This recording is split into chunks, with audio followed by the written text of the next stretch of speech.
full-size job. I gave you about a third of the job. I'm just going to make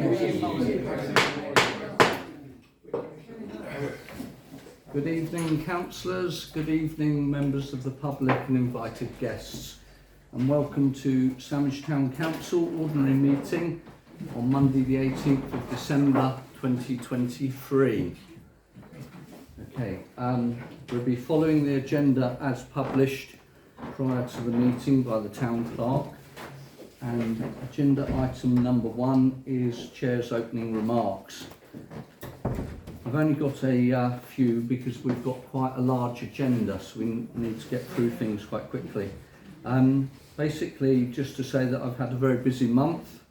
I've quite nicely had the switch on of the Christmas lights at the end of November, which was a very successful evening and daytime, and I'd like to thank both the committee and the volunteers for doing such an excellent job making our town look so Christmassy and bright. So thank you very much for that. That's excellent work there.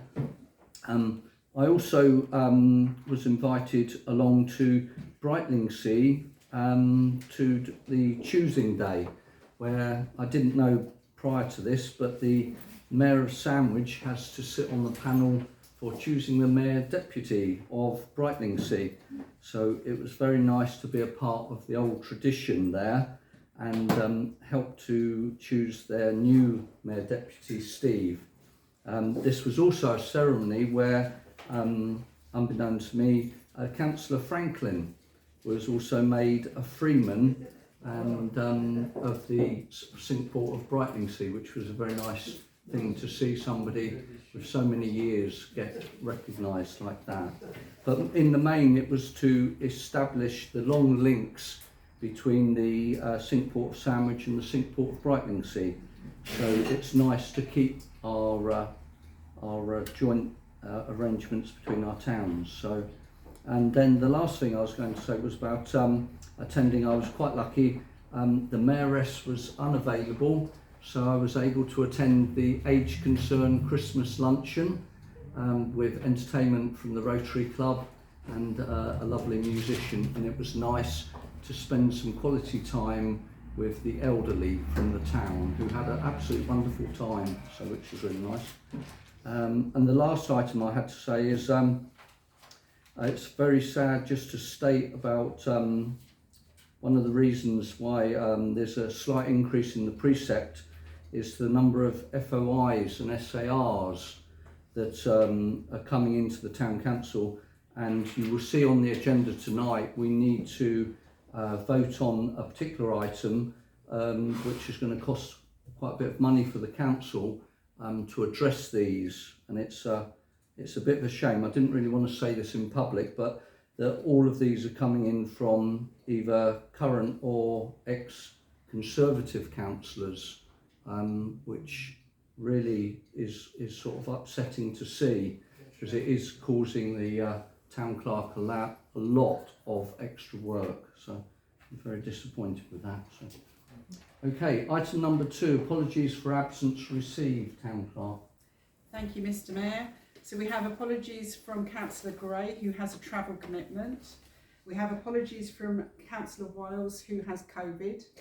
Apologies from Councillor Pennington, who is convalescing.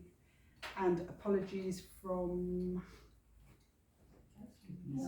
Councillor Morehouse, who has a work commitment. Thank you. Super, thank you very much for that. Thank you. And then item number 3 is for declarations of interest, and this is to receive any declarations of disclosable pecuniary interests from members in respect of business to be transacted on this agenda tonight. Do we have any declarations, please? That's none. Thank you very much, Town Clerk. And item number 4 is the minutes of the full council meeting, and this is to approve the minutes of the ordinary meeting of Sandwich Town Council held on the 27th of November 2023, and to consider any matters arising from those minutes that are not covered elsewhere on this agenda. And this is attachment 1A. Councillor Chuka, please stand. Good evening, Mayor. there's a few actions outstanding, but because tonight's going to be a very busy agenda, to the town clerk I'll email across the actions I've got, but I just picked out a couple that I think are important, at least to me. I've asked this before, but I just wanted to check where we are with the meeting with DDC regards and Stagecoach regards the bus stop, etc. outside. Shall I just go through the 3 or 4 there? Maybe the town clerk can come back to Yeah. Indeed. Yeah. I think it will be the same answer, Councillor Suker. The priorities have been, that has slid down the scale of priorities. There isn't capacity at the moment, presently. We're still doing a recruitment campaign. There are FOIs, as the Mayor has said. There are lots of, and as you can see from the agenda, it's not that we're not doing anything. That's There's fine. a lot of things we're trying to. Don't repeat it again then if it's the same for the other couple of actions. There was a couple of letters to send out as actions. One was to the sandwich shop following the meeting with the proprietors of there. There was also a letter to go to be shared with councillors regards the White Mills, Waken, Aqua Park. So both of those are outstanding actions. And then also at the last meeting, Councillor Breen raised the requirement of a response to a resident who raised some issues at the previous meeting. And again, I just wanted to check whether that had happened. If there's no updates on those, please until next time. Yeah. Thank you. So it could be delegated. If we've got anyone to delegate those to. Thank you very much. Thank you. Councillor Black, would you like to stand? Yes, I think I've got similar issues to those raised by Councillor Suker, but I'm also concerned particularly about the Wake Park, because we specifically just discussed last time also trying to reach out to them, not just deal with the noise issue, which is a problem, but also the fact that this is a big new business which could bring a lot of money into the town and a completely different tourism market. And I don't see anything there which says, and we'll reach out to them. Right, I see. Could that be amended, please, Town Clerk? Yeah. Thank you very much, Councillor Thank Black. Councillor Breen. Thank you, Mr. Mayor. Mr. Mayor, the last meeting I raised the point of order about follow-up actions to the public participation, because as we know, the public participation is a very important part of our meeting. And unfortunately, the town clerk, probably because of the excessive workload and the IT system that's been down, the follow-up action for the 3 public participants from last week wasn't noted in the minutes. And I think it should be noted in the minutes. Indeed, thank you for that. On this occasion, on all occasions On going all forward. occasions, indeed, from last month. Yeah. Okay. Is that okay? Yep. Was there anybody else at all? No, okay. Could I have a proposer and a seconder for the minutes? Councillor Anderson is proposing and Councillor Franklin is seconding. And all those in favour, could you please signify in the usual manner? That's good. That's carried. Thank you very much. Are there any abstentions? Oh, sorry. Abstention from Councillor, abstention. Abstention, Thank you. Okay. Super.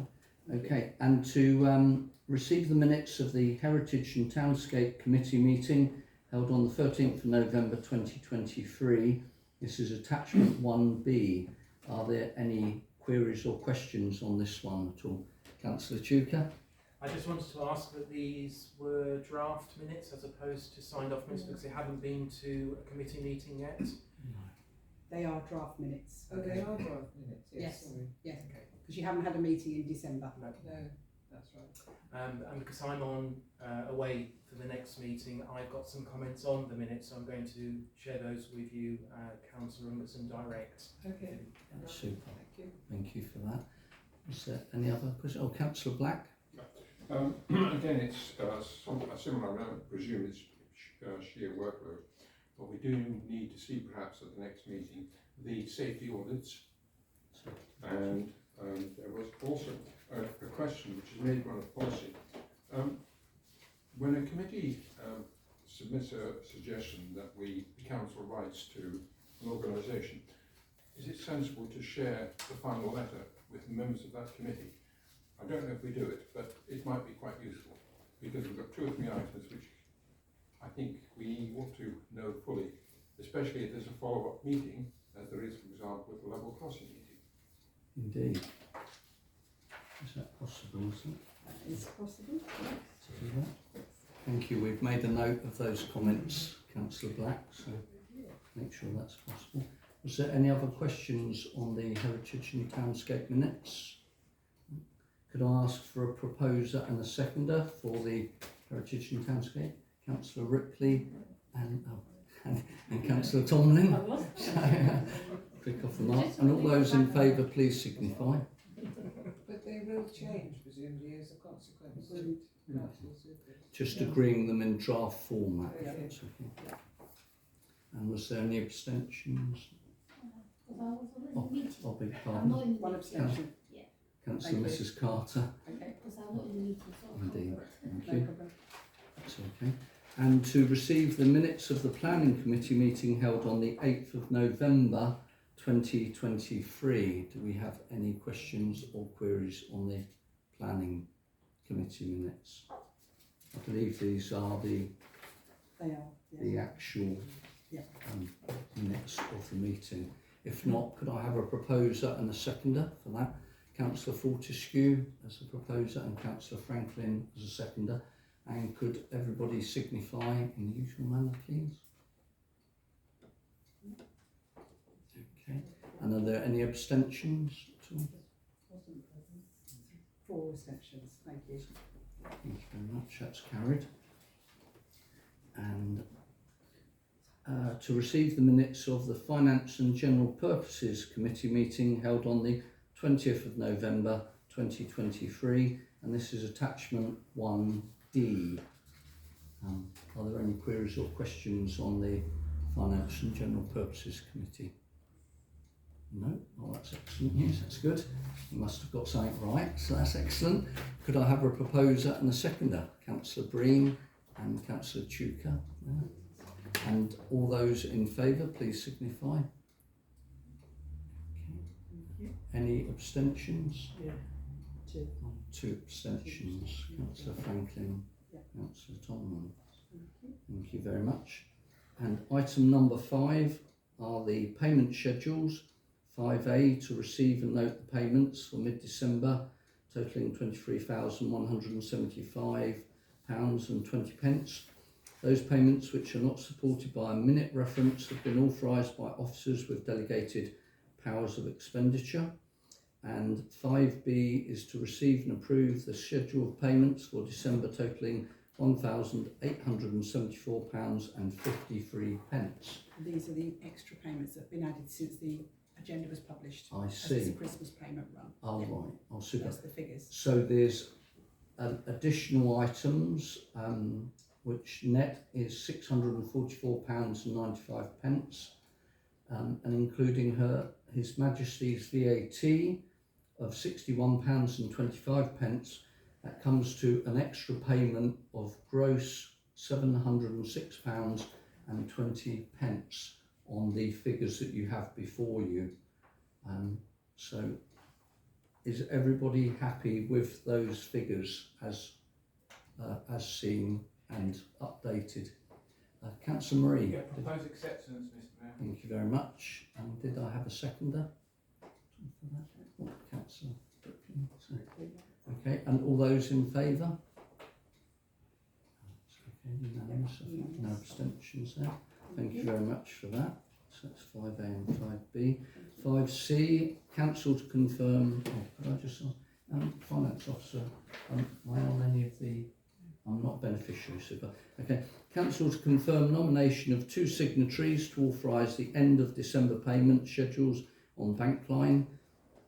And 5D, council to confirm nomination of 2 signatories to authorise the mid-January 2024 payment schedules on Bankline. I will put myself forward as one of the signatories. Did I have a second signatory for this at all? Yeah, Mr Mayor, I'm quite happy to do January's because it's a quiet month for me, but not the end of December. Okay, so so it'll be myself and Councillor Marie for For the January. January. And did we have somebody for December? You do December, will you? Councillor Franklin, thank you. Councillor Franklin, myself for December. Okay. And could I have, could you signify if you're happy for those 2 signatories for December and the 2 for January, please? Thank you very much. It's unanimous. And item number 6, the Mayor's favourite part of the meeting, public participation. A 20-minute session is set aside for members of the public to make representations at the meeting in respect of business on the agenda and other matters if time permits. Individual representations should not exceed 5 minutes. Written notice of the desire to exercise the right to speak. I've lost my next page. Sorry. Oh, thank you. Yeah. Oh, is there any more to this?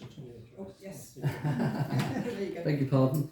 Together with the topic to be addressed must be given to the town clerk prior to noon on the day of the meeting. And then we have Jane Gardner, is that correct? No, I didn't register to speak. Did you want somebody else in your group to speak this Yes, evening? yes. That's right. Yeah, sorry, I didn't know the name of the other Name you person. have got registered. Oh, oh, super. Oh, would you like to come and stand at the front here, if that's convenient with yourself? Councillor Black, did we have any form of I have no cards. timing? I mean, I suppose I can do it when the start of the 5th minute is that, and when it's finished is. Are you happy with that, sir? At the end of it, and when you start the 5th minute, I'll put my hand up there, and at the end of 5 minutes, I'll just do that. Have we started yet? I know you have. This one on. We'll be accurate down to the second. Excellent. Oh, fantastic. The mayor will start you, but if you look at the gentleman, my colleague there, No he will problem. give you a time when 5 minutes is Yeah. up, if that's okay. Please don't speak on any personal issues or anything that is controversial, or obviously racist or anything like that at all. Okay. But please, the floor is yours for the next Excellent. 5 minutes. Thank you very Mr. much. Mayor. Evening, Oh, everyone. sorry, could I ask you to introduce yourself, because I didn't have your name Joe here. Smilovich of Paradise Row 21, and this is an objection to the planning application, which is I think going ahead on the 8th of January next year. This is an unprepared speech, so I'm speaking on behalf of at least 15 neighbours who have come together to object to an extension of the nursery school, and on the grounds of right to light imposition. The proposal is to double the size of the small house on the side of the school, which will greatly impact the surrounding neighbours. Not quite sure where to go from here, but I would like to turn up on the 8th of January to speak then as well. Indeed, oh, of to course. notify our objections. If you notify the town clerk Yeah. in advance, that would not be a problem at all. And Perfect. that's when it's being Yes, it's to be on the planning committee. on the planning committee. Yeah.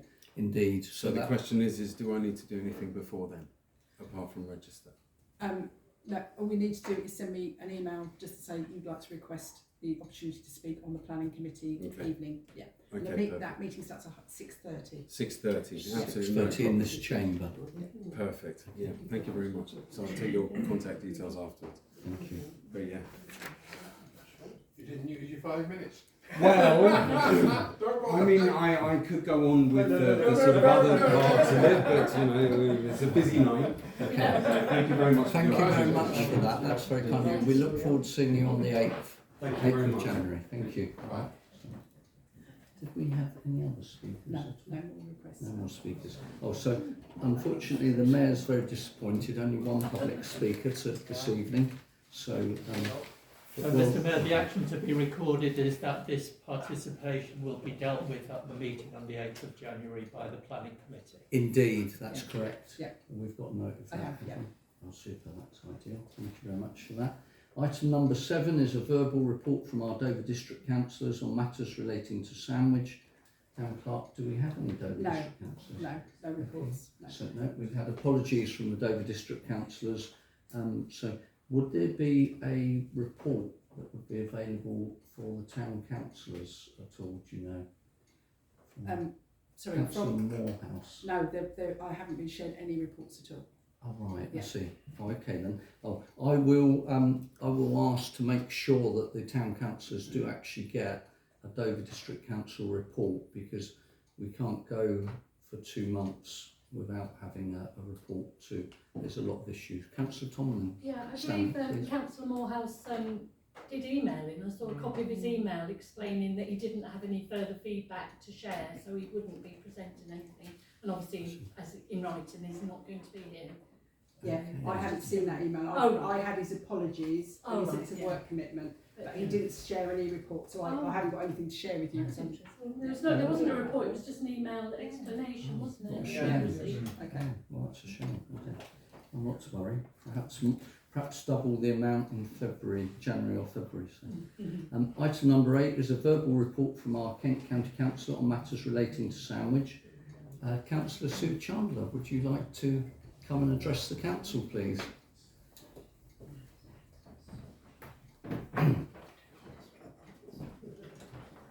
Thank you very much, Mr. Mayor.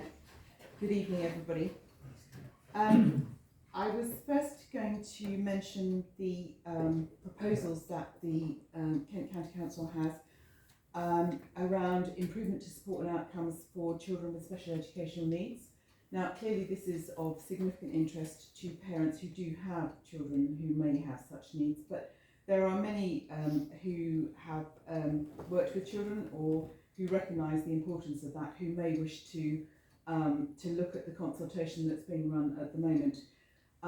And this is to secure closer cooperation within local clusters, proposed local clusters of schools. The locality model relates to provision for children and young people in mainstream primary and secondary schools, and for children attending sixth form in state-funded schools. What it means is that the council, schools, the NHS and other special educational needs service providers working together more effectively in geographically based clusters, which will be aligned as closely as possible to primary care networks.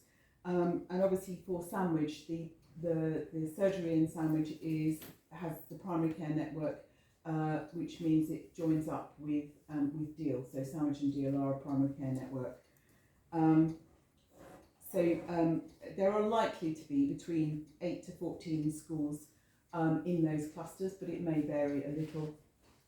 And the aim of this is to enable SEN support and services to be accessed more easily and delivered in a new way, and funding will align with that. So anybody who has an interest in that topic can have a look on Let's Talk Kent, which is the consultation platform for Kent County Council, and complete the questionnaire and see more details there. The council is also consulting on proposals to find alternative arrangements for the windmills it's currently responsible for. Now, clearly there are none of those windmills which are actually located in Sandwich. The nearest to us here or to Sandwich is Chillenden White Post Mill. But I'm sure that some councillors would have an interest in the historic aspect of Chillenden Mill anyway. But it occurred to me that we do have an example of a windmill in Sandwich which is owned in a very different way and managed in a very different way.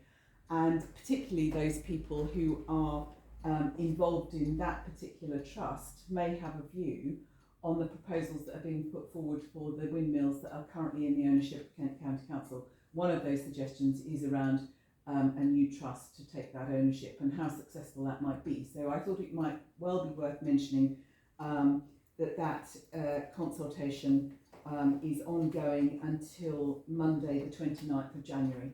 And anybody who's interested in either the heritage aspects of Chillenden Mill or in how that's taken forwards may wish to have a look at that. The council has set out its plans for keeping the roads as safe as possible this winter. So our teams plan the most efficient way to cover their routes by looking at road surface temperature sensor readings from the previous years. And this approach ensures primary routes most likely to ice over continue to be the ones that will be treated, reducing the amount of unnecessary gritting. And obviously more applicable to the centre of town, for more residential areas that are not gritted, there are more than 3,000 salt bins around the county which have been refilled over the summer, where the team have been made aware that they are empty. Now, obviously, if there are any salt bins that any residents or councillors notice are empty, then you can either contact the team direct or email me, and I will make sure that they do get filled. And in the written report, which I shall send to the clerk, there is a link which enables you to see where you can find out more details. And you can also, there's also Britta Twitter, Britting Kent on Twitter. If anybody is interested to find the updates, because they do update that to take account of the weather. I did just want to add that councillors will know that I have reported fairly continuously about the financial state of the council, which is pretty relevant to most residents, I think. And the local government financial settlement today has obviously not brought any Christmas joy with it for local authorities. And there are media releases going out almost as we speak from the leader of Kent County Council and the Cabinet Member for Finance, saying how disappointed we are with the settlement, which takes no account of the representations that we've made on the additional pressures on our services, primarily adult social services and children's social services, which has not been recognised, but also saying that whilst we are in a position to balance our budget this coming year, so 24, 25, so in the coming year, we are doing so with mechanisms that we wouldn't be able to continue on an ongoing basis. So that's some elements of reserves, it's some elements of capital disposals, and regrettably it is also going to mean that we have to consider more cuts to services in order to maintain that budget. So I just wanted to give that update as that has gone out today. That's brilliant. Thank you very much for that, Councillor Chandler. Are there any questions? Are you happy to take questions at all? Yeah. Councillor Marie, would you please stand? Thank you, Mr. Mayor. Councillor Chandler, can I ask if, regarding the road safety thing you said regarding gritting, can I ask if there's any indication of a clean-up campaign regarding the A256? It's starting to become very littered again, especially between here and Dover. I travel that road daily, and it's getting rather cluttered with litter, especially in the lay-bys and down the side streets. I wonder if anything's being done, if we can start emailing. So I agree. The litter clearing along the sides of that particular road is the responsibility of Dover District Council, but I can absolutely contact them and ask if they've got a schedule. You will know, because I've explained in a previous life the difficulties because of carriageway closures that have to be implemented in order to clear the litter from the sides of the roads, and how difficult that is. So, but I will take that away. Oh, are you happy for that second question, Councillor Chu? Very quick question. Potholes. Obviously, well fanfared by central government that money was coming down to county councils, etc., to dispose and help. Not seeing any communications around that. Is there a strategy, or is it more about money being kept aside to enable potholing to be done as it's reported? So I think the answer is that there is money on its way. I don't think we have the exact amount yet, as always. So when we do, I have no doubt that there will be a strategy. But essentially, it will be an extension of the current policy we have around potholes, and we have ourselves, despite the financial, the overall financial situation, we have allocated an additional 5 million to the government funding for potholes. And at this time of the year, there has to be a strategy in place, a prioritisation in place around potholes, as you well know. Those that are a primary concern for safety reasons have to be done. And it's worth reminding people that that's why sometimes you will see the teams out in conditions which are very much less than ideal, and sometimes causes some criticism, shall we say. But if it's of a safety concern, which is around depth and expanse, we have a duty to fill that immediately. And if it's done in such a way that we know it won't last because of the weather situation, it will go on a programme to really return to and done. Our reporting has risen exponentially over the last 12 months. So, but as soon as I see something, I will let the clerk know. Thank you very much for that, Councillor Chandler. Thank you for coming and reporting to us this evening. Thank you. Okay then, item number 9 is the report from local police representatives and community warden for Sandwich, and this is to receive reports from local police representatives and our community warden, Peter Gill, if available. I believe Peter Gill. Yes, so Peter Gill isn't available this evening. He hasn't got any direct reports. What he did tell me is that there was a meeting on the 9th of January where the wardens will be told about the future of the service. So he said hopefully for the next full council meeting he'll be able to come along and give you all an update.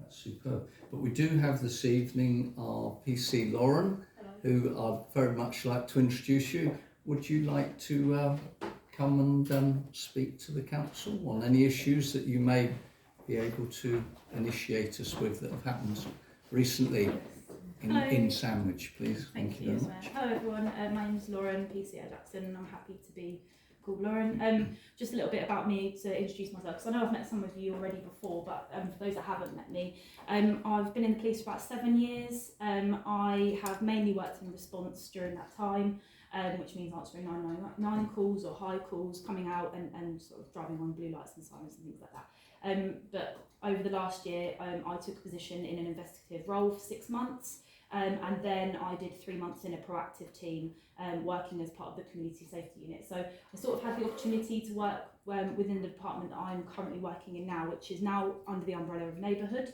So I was in post, I don't know whether many of you are aware, but I was put in post in October time, but unfortunately, because of the quick change of being put into post, I had to carry some of my workload over. So for that reason, I haven't maybe been as present in Sandwich, but I'm sure you'll be happy to know that that workload is sort of coming towards the end now. So I will be able to focus my attention more to Sandwich and try and spend as much time as I can over here. Since I have been in post, I have done a couple of walk-arounds with Peter Gill, and I've been to one of the drop-in sessions. I'm hoping to go to those at least once a month, and some of the councillors have been contacted, but I want to make sure that everybody is involved in that, because I want to be able to work with all of you as closely as possible, and hopefully we can sort of have that good working relationship and try and help members of the public that are in Sandwich. I would ask that any sort of communications that you have with me, I'm more than happy to take emails from everybody. I think pretty much everybody's got my email now, but if you haven't, then I have got some business cards that I can give you my email address. I'm happy to do that either way. The other way that I will be communicating is through my community voice.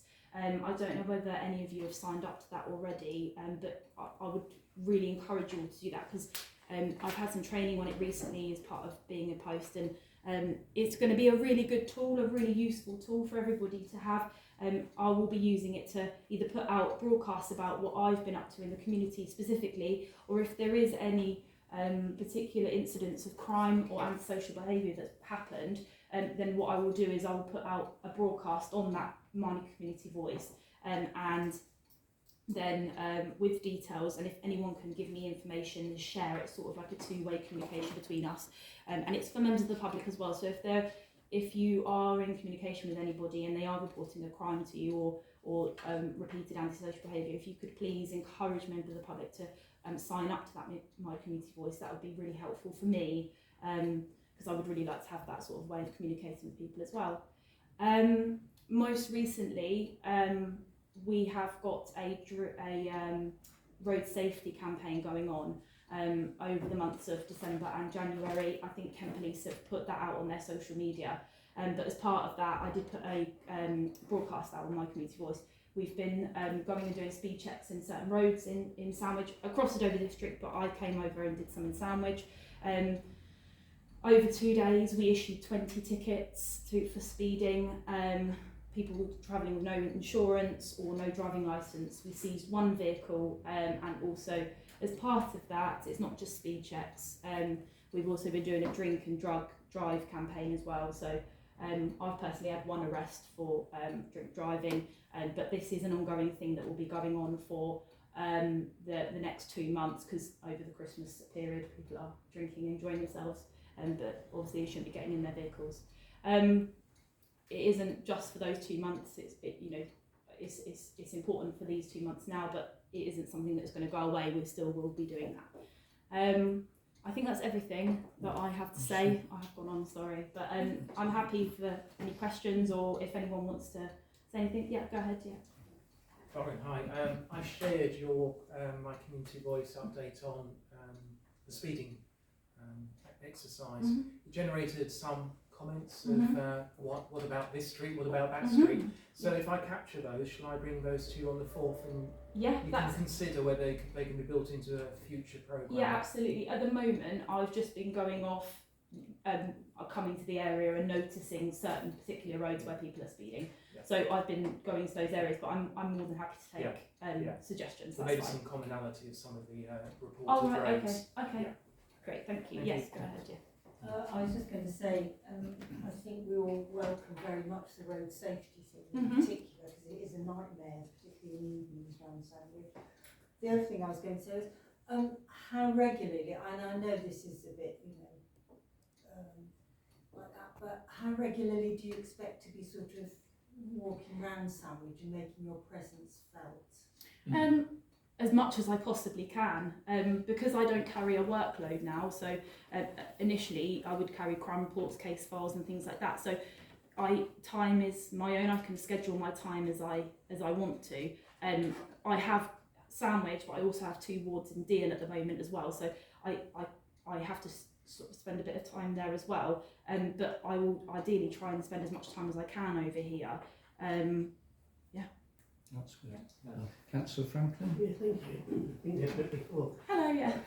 Parking, now that's one of the biggest bugbears in Sandwich. Right. I'm not sure whether you will be dealing with parking, I'm not sure. No, that's not something the police get involved in. We don't issue parking tickets. We don't. Even where on double yellow lines? Nope. So it's Dover District now. What about, I know that wasn't that, so we do have a lot of problem around the old town. Okay. I know when we had a PC before, and he issued loads of tickets, so I think they said the carriageway had to be 7'6" wide after cars parked. And there's such a thing about cars going on pavements, and I'm really worried about ambulances and fire engines. Yeah, of course. And that is one of the planning things that are up. Well, we can't discuss it tonight because we have to discuss it at planning. So there is trouble with parking around certain parts of the town. Okay. If you can make me aware of those specific locations, I'm not familiar with. I've never given a ticket out for double yellow line, parking on double yellow lines. So we won't be no yellow lines, but because the carriageway is only say 10 foot wide, to park a car, the width of the cars have to go on the pavement to get round. Yeah. It's obstruction. Really. Yes. Okay, yeah, that's fine. I'm more than happy to have a look at that. That's fine. That's super. That's fine. And I just have one question or query, if I may, from the chair. That was because I believe you were in touch with me about this. The homeless chap in Market Street. Was it yourself that raised it with me? I believe it was yourself. I queried about him, and I was told that somebody had approached him, an officer, either yourself or Peter Gill, and just to say that he's not happy about being moved into accommodation or anything. Did you have any contact with him at all? Yeah, so one of the evenings that me and Peter walked around, we saw John in the I think it used to be the old Laura Ashley, is that correct? Yeah. The shop front there, and Peter asked him if he wanted any sort of accommodation, but he said that he wasn't looking for that. But we gave him some a new bag and things like that, because Peter has a store downstairs. So we just gave him some other some new things that he needed, and he was quite happy there, and he was happy to engage with us. His plans were he was very vague about his plans, but he seemed okay. Oh, that's good. Yeah, I just wanted to make that clear because a few councillors have raised the issue that you know, perhaps he needed some assistance or help. But I had said that I'd heard from a couple of people that he had been approached, and it's his choice to remain as he is. Yeah, But that's it. Yeah. That's fine. Thank you very much for that. No worries. So if we don't have any more questions, should we let Lauren sit down? You can either stay for the rest of the meeting, or if you need to rush off, you're quite welcome to leave. I'll probably go if that's okay. Indeed, that's no problem at all. Thank you very much. So It was nice I'll- to meet everybody. Thank you very Thank you much. very much. Thank you. That's good. Cheerio to both of you, and I'd like to wish you a happy Christmas as well. Merry Christmas, Happy New Year. Cheerio, thank you. Thank you very much. Okay, item number 10, updates from councillors. To receive and note verbal updates from councillors on meetings they have attended as nominated representatives of the council. Councillor Marie, please stand. Yeah, thank you, Mr. Mayor. Just wanted to say, on behalf of the Lights team, thank you very much for attending, taking part in the parade. It was a very successful event. The parade itself was very successful. It's the longest we've seen in a number of years. I'd like to thank all the volunteers, particularly Councillor Franklin, Councillor Wiles and Councillor Morehouse for taking their time out to attend and help with the road closures. Jeff was very good on the toll booth, stopping people coming over the toll booth. The other thing to mention is the Neighbourhood Watch scheme within Sandwich. I'm pleased to say that the Sandwich Neighbourhood Watch has now been affiliated by Kent Police and the National Neighbourhood Watch scheme. We plan to have a roadshow on the 10th of February with a location due to take place. I'm currently having discussions with the town clerk to hopefully use the Guildhall, where we'll be inviting Kent Police, Kent County Council Road Safety to bring everyone together. We currently have 240 members on within Sandwich at the moment on our books, and a constitution is being written up as we speak as well. Excellent, thank you very much for that, Councillor Marie. Councillor Chuka, would you like to speak next? Thank you. Just a couple of things. So, but before I do that, Neighbourhood Watch, it would be good if all councillors were allowed to have access to the website. I do know of some who have been blocked for no apparent reason, so I'd just like to feed that to Councillor Marie. Oh, super. Okay, so a few things. Guildhall forecourt. We had a meeting, myself and Councillor Wiles, with the owners of the sandwich shop, and that was as a result of an action from the STC in October. It was a positive meeting, and the slides that we used for that meeting have been shared for today's discussion. I also met last Tuesday with Nicky Warden from the Voluntary Tree Warden, Darren Solly from the District Council Park and Open Spaces, and also Peter Ashford from the Sandwich Environment Conservation Group. Sorry, and really this came out of some work I did around the waterways, and the issue was flagged up by Nicky Warden that there was a clash between the plans that they wanted to do around planting items in the donkey paddock, plus also a desilting programme that's going to be run by Dover next year. So the point of that meeting was about bringing the two parties together, which we did on site in the rain, and between both parties we were able to agree a way to do both activities next year. Nearer the time we'll do a follow-up just to make sure everything's going to go okay. And then finally I attended a walk around Monk's Wall Nature Reserve, and that was excellent. Ken was brilliant. Again in the rain, but brilliant nature reserve, and I was going to say to Jeff, Ken's got some really good ideas, and that when the committee gets up and running, I'd like to put my name forward for it, hopefully get onto it, because he wants to increase the visitors. It's an untapped resource, and I think there are a number of people in Sandwich that really don't know about it. No. So we could do some things, Jeff, I'm sure, to make it a bit more high profile. Okay. That's excellent. Thank you very much for those reports, Councillor Chuka. Councillor Black, would you like to stand? Yes, just I had a long telephone meeting with the CEO of Planet Community Transport. This is part of the initiative we've got under the Heritage and Townscape Committee to try to see what we might want to do for community transport. That has been extremely useful. They say they've tried to have meetings with STC in the past, and it didn't get very far, so we need to pick that up and move forward on that. Thank you. The only other thing I want to say is we've got some good news that Councillor Martin Pennington is back in the UK now and hopefully has overcome all of the issues he's had. Indeed, thank you very much for that. That's indeed very good to pick up on that. Was there any others at all? Councillor Fortescue. Councillor Franklin would like to give a report. No, that's it. It'd be nice to hear from yourself, Councillor Fortescue. Councillor Franklin and I are the STC representatives on the Portland Haven Commission, which met on the 7th of December. The Portland Haven Commission really can flag up problems. It has very little powers and it has an annual income of just over £3,000 a year. Well, some of the problems that were discussed at the last meeting include speeding on the river. Apparently a small minority, and the harbour master stressed that it was a small minority, but a small minority of people who have boats on the river allow their boats to go far too fast, which is obviously undesirable for many reasons. Can I just ask a question?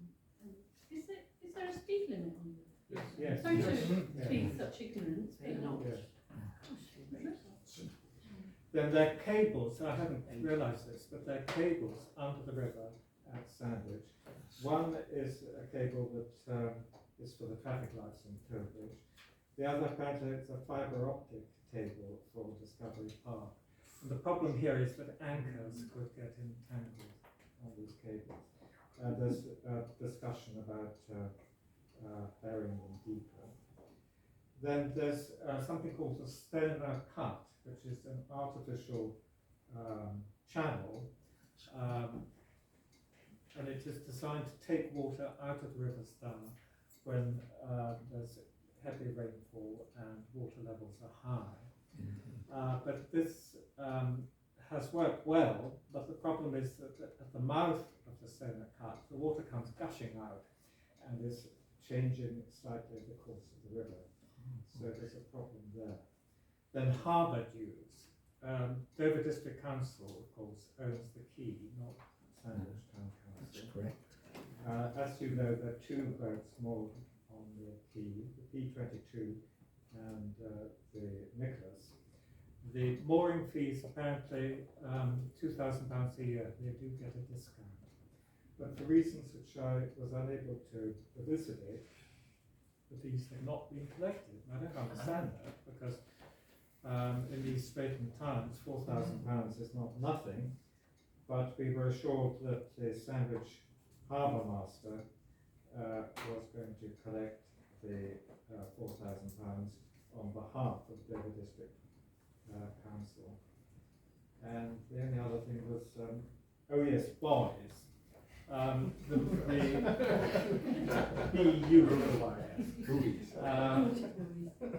As you probably know, the route into the river is marked by boys, but because of weather and tides and so on, the boys can become detached from their moorings, and at the time of the meeting, 3 such boys have become detached from their moorings. One had gone completely AWOL, but 2 had been vacated but not yet restored to their moorings. And these buoys cost £200 each, apparently. So it is important that, if possible, they should be restored, quite apart from the importance of marking the channel for boats that use the Stour. Well, that's excellent. Oh, thank you very much for that report, Councillor Fortescue. So, Councillor Marie. Mr. Mayor, if you let me, if you permit me, please, to respond to Councillor Chuka via yourself. The website is not run by myself. I don't have admin rights to the website for the Neighbourhood Watch. That is the chair of the group. I'm the deputy. I'm the moderator of the group. All I do is post stuff.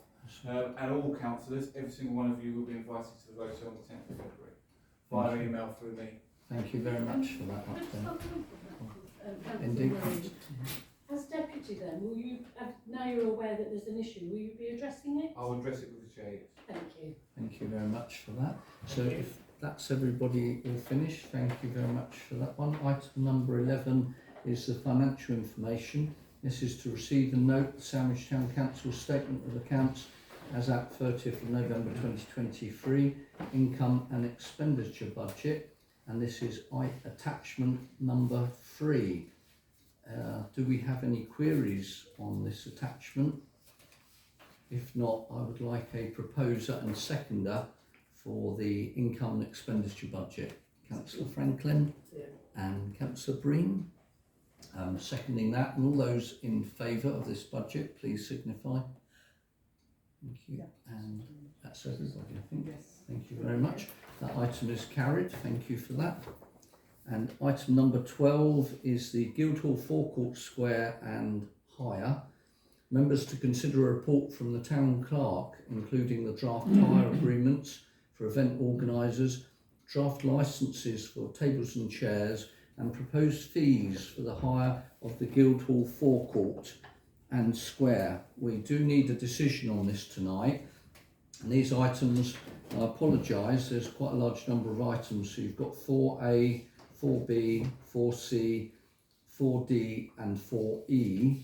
But before anybody comments on this, I'd just like to thank the Town Clerk for undertaking this. Was a very large task, and I believe her report is probably one of the best I've seen for such a long time. So I'm very pleased that the Town Clerk produced such a good report and a fair report with benchmarking with other towns and significant information and costs to aid us to a decision tonight. So, Mr Mayor, I just wanted to add that a lot of the work as well, Councillor Suka was a very good support for this, so I want to make sure that credit is shared. Indeed, sure. Councillor Suka, I'd very much like to thank you for your assistance and input with the Town Clerk here. But this was a very, very impressive report, so I was very pleased, and it did help greatly for making any decisions on this matter. So first of all, I'd like to open the floor to any queries or questions on this. Does anybody have any queries or questions before we go forward to, I think Councillor Marie had his hand up first. Sorry. Yeah, thank you, Mr. Mayor. I'd like to make a statement, if I may. So I'd also like to echo what you said. Thank the Town Clerk and thank Councillor Tuka for their presentations. I did attend the events one. I wasn't allowed to attend the chairs and tables one. However, I am happy with the price has gone down regarding the tables and chairs. I'm still against the charges. However, my petition that I made in my personal name will be removed after this meeting. But I will be voting against the charges, as I have been in previous times, because I don't think it's fair to charge a small business high. But that's my opinion. Me and you have had discussions before in the last couple of weeks regarding it. So that's my statement I'm making, and after this, the petition will be closed down. Thank you very much, and that's your prerogative to vote as you wish. Councillor Breen, please. Yes, no, I'd like to thank people for the hard work. Just as I read the contracted arrangements, I would just like to ask, has Nick Gray or a solicitor read over them from a legal point of view? Because I do think at the end of the day they can be legal documents that can be subject to a challenge, and I just think it would be prudent to get a legal professional to review the wording of these agreements, these proposed contracts. Yeah, that's absolutely fine. Well, thank you for that. Yeah, that can be undertaken, whatever decision we make this evening. So, Councillor Black. Yes, looking at the detail of let's see, that's 4B. Can I just ask a couple of questions? Risk assessment, CRB checks. Are people able to produce just their own version of a risk assessment, or are you going to have a standard one to make sure that everything is covered from the council's viewpoint? So I do have templates, but I wasn't going to make that mandatory for people, because I think that some event organisers are very experienced, and if they have risk assessments in place, I'm sure that over a number of years they would be competent. So I'm not going to suggest to event organisers that they have to fill in a new template, because I don't think that's fair. So what I will do though is, obviously when we have received them, I will look at them to make sure they're covered. That's fine. CRB checks, by the sound of it, you're going to have to have a CRB check for every single event because there will be minors present. So it will depend obviously on the type of event, and also if the children are supervised, if there's somebody there supervising them, it won't be necessary for DBS checks. But obviously those are conversations, because all these events are very bespoke. You know, Yes. no event is the same as the other, but these are conversations that I will be having with each event organiser as the paperwork comes through. Okay, just on the safety aspect here, electrical safety certification, that's a standard form, is it? Yeah, so is this talking about, sorry, the electricity and gas? Section 3, use of appliance? electricity. Yes, so if there is any electricity access needed, then they should have, the equipment should be tested, and basically they should be able to provide that certification. Right, okay. And the very last one, section 4, the higher up, I'm not quite sure how they're going to preserve good order and decency. How is that going to happen?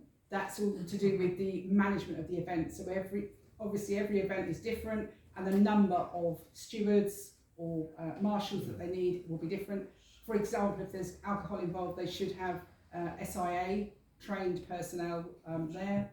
So this is all, I say, every event is different, but I have got experience with organising events myself, and I'm more than happy to have those individual conversations and use a pragmatic approach for each event.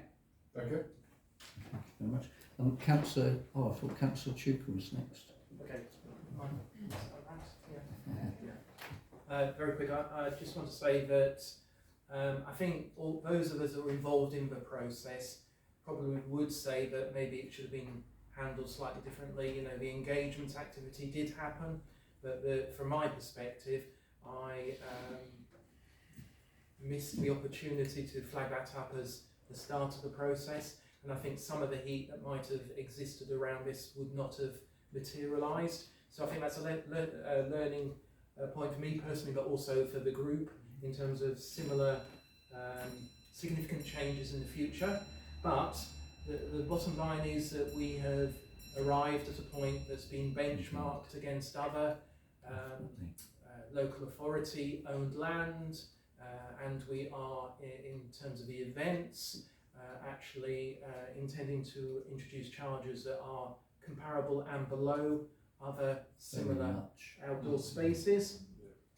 In terms of the tables and chairs, similarly the same. We have benchmarked against the other facility or space within the town that currently does a very similar offering, and that benchmarking has resulted in a comparable charge against what's happening elsewhere.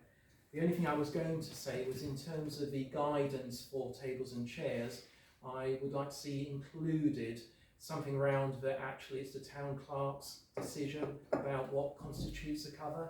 So there is an example in there, and I wouldn't want to see any entrepreneur suddenly themselves in their own mind redesigning what a table and chair might look like. We might have the longest table or chair depending on how the costs might land. So it's down to the town clerk, in my opinion, to determine what is a sensible charge based on what a cover would typically look like. Oh, definitely. And I think at the end of the day, the decision will come down to the town clerk on a lot of these issues. So I think if there's any ambiguity arises thereafter, a decision's been made on this, then I would expect the town clerk and the assets manager to make a decision on these items, and their decisions would be final. But I believe, was it £6.25 for a table and 4 chairs per month? So that's what, like about 2 coffees. So it's certainly you know, sort of a very small amount. Councillor Anderson first, please. I'd also like to draw attention to another possible ambiguity, and that is looking at the category named commercial. I'm very appreciative of the fact that we've clarified what is a charity or a community, and I now understand to be registration with the Charity Commission, which I think is a very important criterion. But I am concerned that there's still an ambiguity between what constitutes a small commercial event or whatever use of the forecourt and a large commercial, and I really would like that clarified, because I can see that that's a hole into which we could fall. Yeah. Indeed, thank you for that. Yeah. Did you have an answer to that? Just to say that obviously a large I would consider to be the people using the whole of the square. If it's small, a part of the square, not more than 50%. Right, so where would the market fit? Well, this is the key point of this, is that we can't, obviously on a Thursday, won't be able to have an event organiser coming here and using the square. So all that has got to be factored in. Yes, but just envisaging the market at the moment, is that a large event or a small event? Thinking about what it looks like at the moment. So currently we're not occupying all the square with the market small stalls. event. So I mean, but it's more than 50%, so it would be large because it is more than 50%. Just to give so. I believe Councillor Marie, just very briefly on your Just second briefly, one. so just responding to Councillor Black's details. So myself personally, I am DBS checked. There are a few others in the committees that run our DBS checks as well. However, we do have a lost child policy that runs regarding children, etc. The idea is that it's a family-run, they're family-run events, so the responsibility are the parents of the children. Regarding risk assessments, our risk assessments are made to Dover District Council. We will be more than happy to send those risk assessments to Sandwich Town Council each time an event takes place. Also, the Sandwich Community Events Association, the umbrella for all the 8 events, they have a public liability insurance up to £5 million. We can also send you a copy of that every year, and also any paperwork you wish to acquire for the date for the events can be sent to the council for transparency. Indeed, thank you very much. And can I just say before anybody else says, actually what Councillor Marie has raised is actually a very relevant point, because having been an events organiser myself in the past, in order to get a TENS, which is a temporary events notice from Dover District Council, there's a large number of hoops or barriers to get through before they actually then come to Sandwich Town Council and say, can we hire the Guildhall forecourt? So Dover District Council will not put an event on or allow an event to go on if it was dangerous or did not comply with current regulations there. I've got Councillor Franklin next. Thank you. We always used to have motorbike meets, didn't we, here on a Sunday morning, because COVID's hit everything on the head, so we haven't had one for about 3 or 4 years. So what happens is, it's just a group of friends decide to use it, say, on a Sunday morning for 3 hours, and also we used to have the French come over, didn't we, from Nord-Pas-de-Calais. They used to come over for a few hours, but there was no charge because they just used to use the space. Yeah. So is that going to be stopped? You're not going to stop friends meeting up, for a few hours, or how they? No, because there's no charge to them, so no. I'm not quite sure how that's going to work out when you've just got local people meeting local people, and then for a few hours. Yeah, they used to be very successful, those motorbike meetings. Indeed, they were. Yeah, I remember them well. There would still need to be notification through the town clerk, because, for instance, with the motorcycles, if they're petrol, the charging, Mr. Mayor. The charging. What would that be? So if it's an organised event, then there should be an element of a fee. That would be something that, if they have proof that they are community or a charity, obviously then they can be. But it will need to be coming through the process, because it will need to be added to the calendar in case there's a clash. Oh, I see. Nice to get them back again. Indeed, but most importantly, the most important thing this council has got to recognise is the health and safety of the public. So whoever wants to meet there for however short or long a time, whatever they're undertaking on that forecourt must recognise the safety of the public foremost. So fire eaters or dancing lions or whatever, we would have to ensure the public safety there. So I didn't see who was first, so I'll go Councillor Tudor. Response to Councillor Anderson. Indeed, please do. In terms of the markets, if we're talking about the Thursday market, are you separate I'm another just market event? envisaging it. I'm just Another event. thinking, Okay. Is the market, when it happens, Yes. large event or a small event? Yeah. It does have its own charging regime. So Exactly. Thank you for that. Councillor Black. Not just for the forecourt, but is there any obligation for Dover to tell us about events that they have a licence? I'm thinking of two specifically where they never told anybody in Sandwich Town Council. One was the road race that they had just as you were wanting to process, and the other one is the Sandwich Tech School, the car show and music event. Now this year was not so busy as the year before, but if there is no obligation, and I don't think there is, how do we build up relationships with Dover that this doesn't happen again?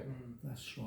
Yeah, I believe the town clerk has. Yes, I've actually visited the tourism team, the White Cliffs countryside as well, at the Dover Museum. I've met with the officers. I used to actually work with a couple of them, so we've got a good working relationship, and we are going to be sharing across. They're happy to promote any events that the town council do, any large events that happen in Sandwich, and equally they're happy to share with whatever they're planning in the town as well. That would be a great improvement. Yeah, and the last question is with Councillor Green. Thank you, Mr. Mayor. A couple of things. I don't see a review date to when these rates are going to be reviewed. That's correct. And that's a really important thing. Secondly, I feel that where there is alcohol being sold, the potential revenue for organisations or event organisers is huge, and there can be consequential costs to Sandwich Town Council in terms of cleaning toilets and so forth. So I'm surprised that there isn't a separate schedule of rates where alcohol is being sold, because as I say, I know for a fact that the revenue from a simple stall can run into thousands and thousands of pounds. Because that leads me on to how, has anybody done any projection as to the extra revenue that's going to come in? Because at the end of the day, we have a major loan to service, and I haven't seen any projections as to how much extra revenue we're going to get as a result of these higher charges to service that loan. No, thank you for those. I won't be taking any more questions, but the town clerk Yeah, just to come back to Councillor Green on that. So we have put in a very prudent budget line for this coming financial year, because clearly everyone's coming back from COVID. We do know the number of regular events that happen, but we are not going to be too over ambitious and forecasting that we're going to realise a large revenue. But I think it's something that obviously in the new year, with the assets officer on board as well, that's something we can hopefully flourish next year. And just to come back on you, there'll be at least an annual review of the charges and the documents. So this is a dynamic document which, if necessary in a year's time, if we do come across any issues or concerns, then obviously we will update the document and undertake a review of the charges. So now I'd like councillors, I'd like somebody to put a proposal forward as to these. I believe, in true honesty, I believe this has been consulted on. We've held the meetings with the event organisers and the shop owners, and we've debated this on several occasions. So this evening we would like to go forward with a decision. So I would like somebody to propose and second that. Councillor Anderson? Yeah, And propose, what would your proposal be? my Sorry. proposal would be that we accept this report. Super, thank you. The recommendations. Oh yes, so that's it, yeah. Yeah, I beg your pardon. Yes, so the recommendation is that members are asked to adopt the hire agreement, the proposal for licences for tables and chairs that are placed on the forecourt, and agree the fees that are applicable to each hire. So that is the proposal from Councillor Ungerson. Do I have a second? Can I just add to that proposal that the contracts as drafted are reviewed from a legal basis, Indeed. and that they are applicable for 12 months till the end of 2024 calendar year. That's what we're approving. Indeed. And are you happy to accept those, Councillor Anderson? And could I have a seconder for that, please? Just a point on this. Community or charity event, £25. It says event. It doesn't say per day or event. If an event is 2 or 3 days, does that... No, It's just to 25 clarify. £25 per day. Yeah, can we change that? Yes. Thank you for that. Were you seconding that, Councillor? Yeah, I'll go and second. I will now. Thank you. That's indeed well volunteered there. And could everybody signify in the usual manner as to acceptance of that? Okay. And did we have any abstentions? Did we have any votes against? One against. Can I have the vote recorded, please, Town Clerk? Okay, that's super. Thank you very much for that. That is very good. That's nice to see that move on, that item there, number 12. And number 13 is the Tourism Forum. Members are to consider a report from the Town Clerk with a draft scope for a tourism forum and to agree the Town Councillors who attend the Tourism Forum to represent Sandwich Town Council's decision is required on this, and this is attachment number 5. You might have it. Sorry. Yeah. That's this one. That's That's 6. we're a bit further back than too far, isn't it? Is there any more to this? Yes. Oh, there is. Okay then. So, and the recommendations are that the council consider the scope and progress, to adopt it, that the council agree the number of councillors to attend the tourism forum and appoint them tonight to represent Sandwich Town Council at the forum meetings. Can I just say, with the tourism forum, the idea is for Sandwich Town Council to actually initiate this forum, and then once the forum has got underway and it's established, then it will be expected that the tourism forum will continue on its own, similar to the town team does. So they will be adopting their own committee and their own secretary, etc. But in the interim period to get them started, then the town council and the town clerk will support them to get them started there. So, do I have any questions or queries, Councillor Anderson? Yes, not a question or a query. I've talked to Richard Ralph about this draft, and he's going to be the first chair of the tourism forum and get it going, and he's quite happy with them. So Oh, super. Oh, thank you for sharing that with us, Councillor Anderson. That's most important. Councillor Marie? Yeah, thank you, Mr. Mayor. I'm quite happy with this. It's been a long time coming, too long in my opinion. This should have been done at least 8 months ago, when it was suggested by myself that time. Regarding my experience in my working profession, as what I do is in tourism, I'd like to put my name forward as an STC rep for the Tourism Forum. Thank you very much. Did we have other councillors who would be interested in volunteering for this forum? If we could do that first of all. So we've got Councillor Marie, and then Councillor Rickley, and then Councillor Tuker, and then Councillor Black. And was there anybody else that wanted to join the forum?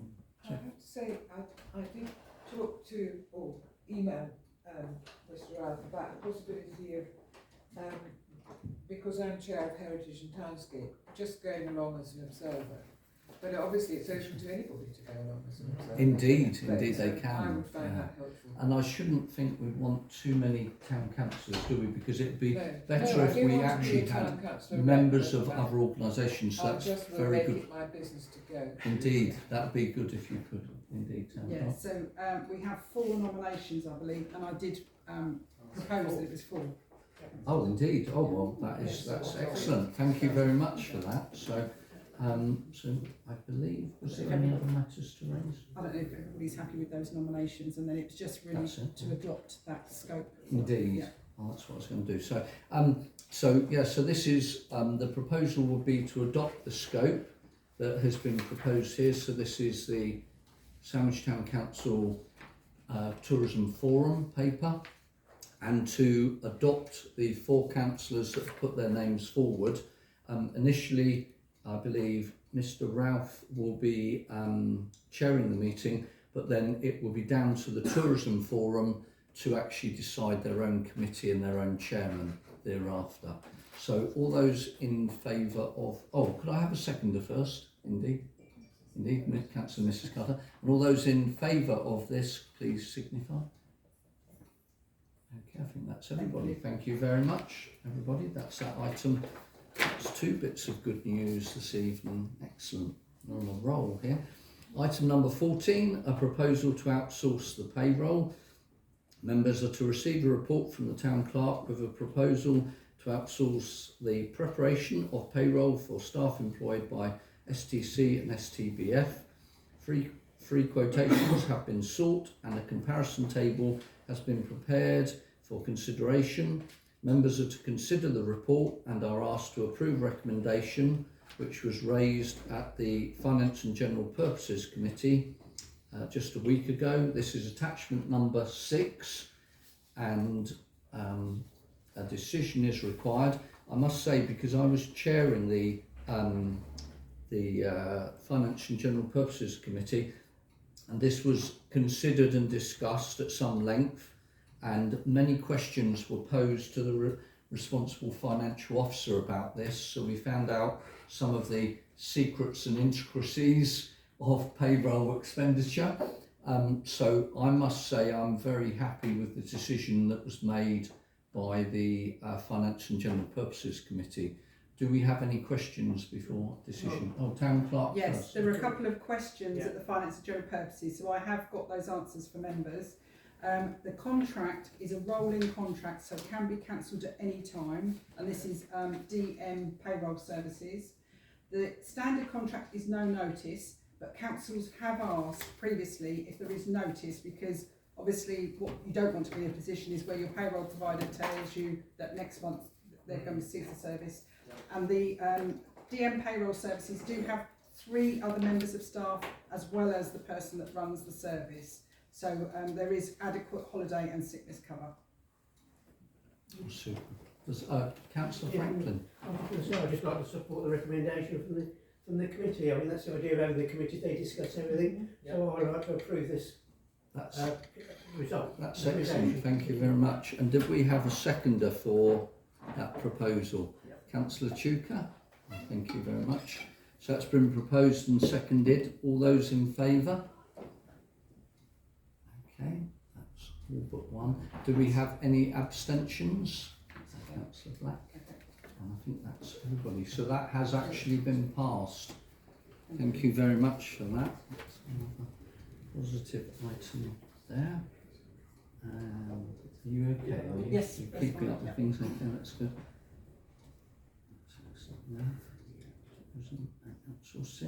And item number 15 is the data protection GDPR freedom of information support. The Town Clerk seeks the agreement of the Council that Sandwich Town Council subscribes to a service called Council Hive Premium from a company called Breakthrough Communications. Members are to consider the report and are asked to approve recommendation from the Finance and General Purposes Committee. This is attachment number 7, and as decision is required. Just to bring clarity for anybody that wasn't at the Finance and General Purposes meeting, there's been a significant increase in FOIs and SARs into this council, and unfortunately, on top of a new town clerk and a new council, this has put extreme pressures onto the town clerk and has made her job almost untenable because of the amount of FOIs and SARs that have been presented to this council, unfortunately. And on top of that, it's been a major inconvenience to the councillors, because for the members of the public won't know, but the councillors have had to have the loss of their emails and their Outlook on a number of occasions, because in order to do these SIR searches, the IT company have to keep taking the system down to run the searches on the databases. So it's disrupting. I know myself and Councillor Mrs. Carter have been disrupted greatly from this. So I'm very aggrieved that we're in this situation, because we've never had to deal with this before. But the company that the town clerk has been using have said that they would discount their annual fee by the amount that we have actually spent with them currently. So if we do go with this company, instead of, I think it's nearly £2,000, it'd be reduced to about £1,200. So that is exceptionally good of this company that they're prepared to go for that arrangement. But unfortunately, the situation means we have to think hard on this subject. Councillor Ripley, first of all, please. I just wondered how many of these FOIs are vexatious, because, you know, do they have to be responded to? If it can be shown that they're just done out of sheer unpleasantness or whatever you want to call it, but it does seem to me that it's an obscene amount going on at the moment for no apparent reason other than to cause problems. Indeed. I can just reply to you on that matter that that is why the town clerk had to bring in professional help to determine whether we do have to reply to the FOIs, whether there are exemptions or whether indeed they're vexatious. So, okay. Councillor Mallet, I think next. Mr. Mayor, I'm going to choose my words very, very carefully. Indeed. It concerns me that, and I don't know who's putting in the FOI requests. I do not know. No, I'm not naming But names. should that coincide with somebody who might be a co-owner of a company that is possibly doing the searches for us, is that a problem? And maybe if we are about to convert and transfer all data to a new company, is there a way we can delay this? Because I would be concerned about conflict of interest. Indeed, thank you very much on that. Town clerk, did you have notes on that? With the freedom of information request and the data subject, I'm sorry, they are time driven and we certainly don't have any time to delay. We are working to tight deadlines as it is. I can tell you, and I think I've told the councillors, the migration will happen to the new IT system week commencing the 29th of January. So we still have another month yet before that happens. Indeed, so Councillor Franklin. Yeah, thank you, Mr. Mayor. I think it's most probably the same person that's been doing something to do Kent Online, so I'm not very happy with the person, so I guess who it is. It's a totally nasty piece of work. If it's going to take so much time, isn't there a possibility we could charge them for the town clerk's time? Because it doesn't seem fair that the town clerk has spent, I don't know, 100 hours or even more. Indeed. I think they should be charged with. If they go over, say, so many hours, say 4 or 5 hours, then they should be charged for the amount of time. Because I don't think it's right. And I'd also, while I'm stood up, I'd like to again praise the recommendations from the Finance and the General Purposes Committee. Thank you very much. Town clerk, did you want to answer the... I am keeping a close record of the hours I'm using and spending on this, and I am obviously keeping a record of how much expenditure the council is having, because obviously when the IT company complete all these searches, there will be an invoice that they will be sending, and clearly there is this expenditure as well for this professional. But to be clear, I'm still the data protection officer. This support mechanism is to make sure that my interpretation of the legislation is correct. So it's just an extra security really for the council and for me to make sure that we're meeting all the deadlines, we're doing everything correctly, and of course, you know, that the information is shared in a timely manner. Councillor Tomlins and then Councillor Marie.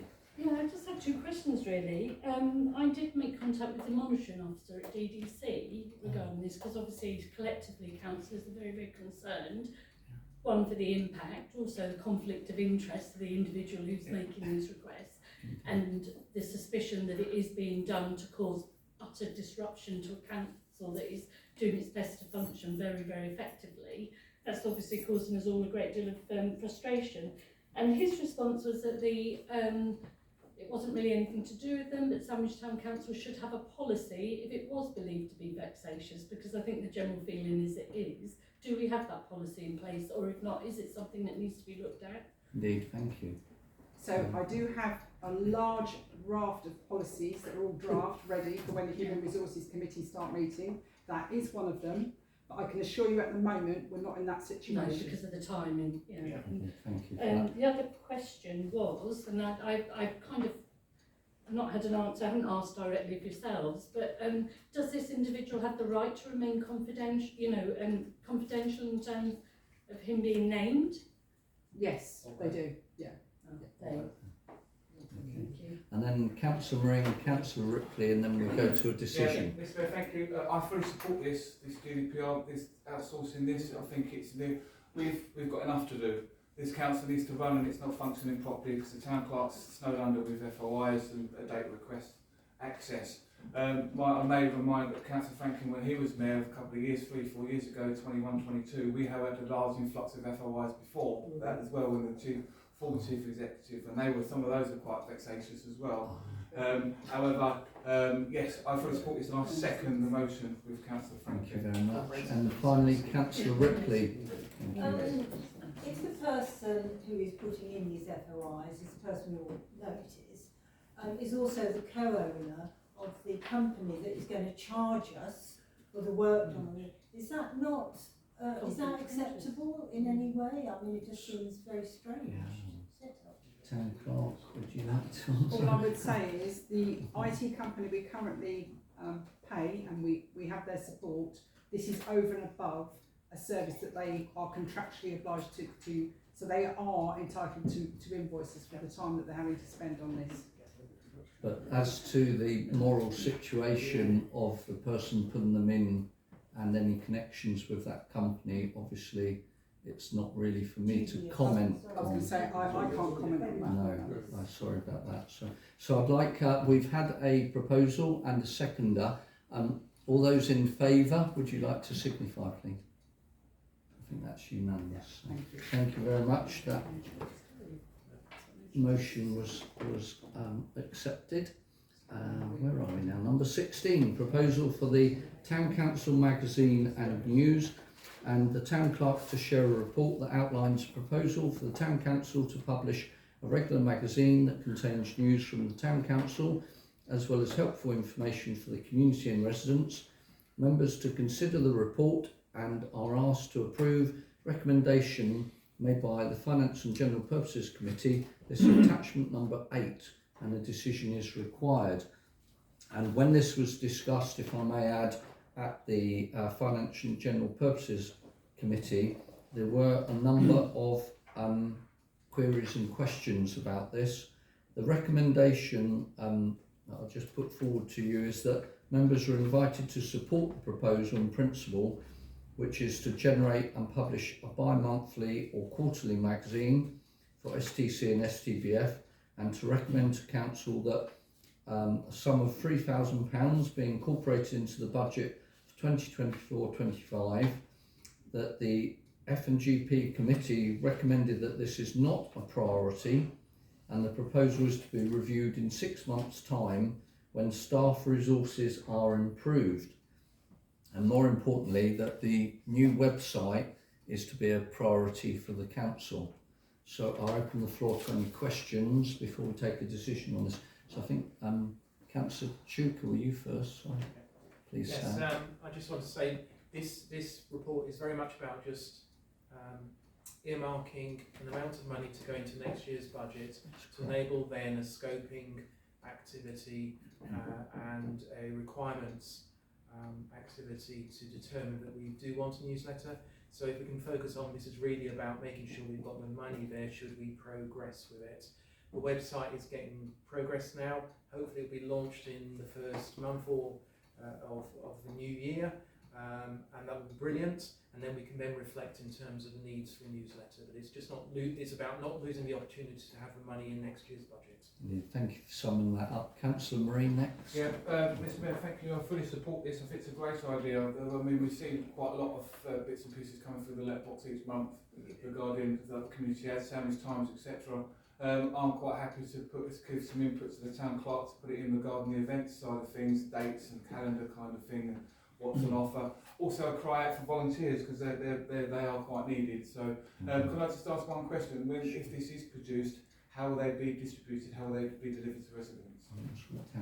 Yeah, so that costing that's estimated at the moment, that includes actually going out and delivering them as well. So that is the whole cost for the producing the publication and for delivery. Right, excellent. That's good. And Councillor Mallet? Mr. Mayor, it's just a comment that if we go ahead with this, then I would certainly be willing to assist in any way. It's that it's a one-stop shop, including, for example, the Fleur does events, we would include that. We would include the small things so that people pick the magazine up and say, yeah, it's got everything in, I'll keep it, rather than it's Sandwich Town Council bin. Indeed. Thank you very much for those comments. And Councillor Breen. Thank you, Mr. Mayor.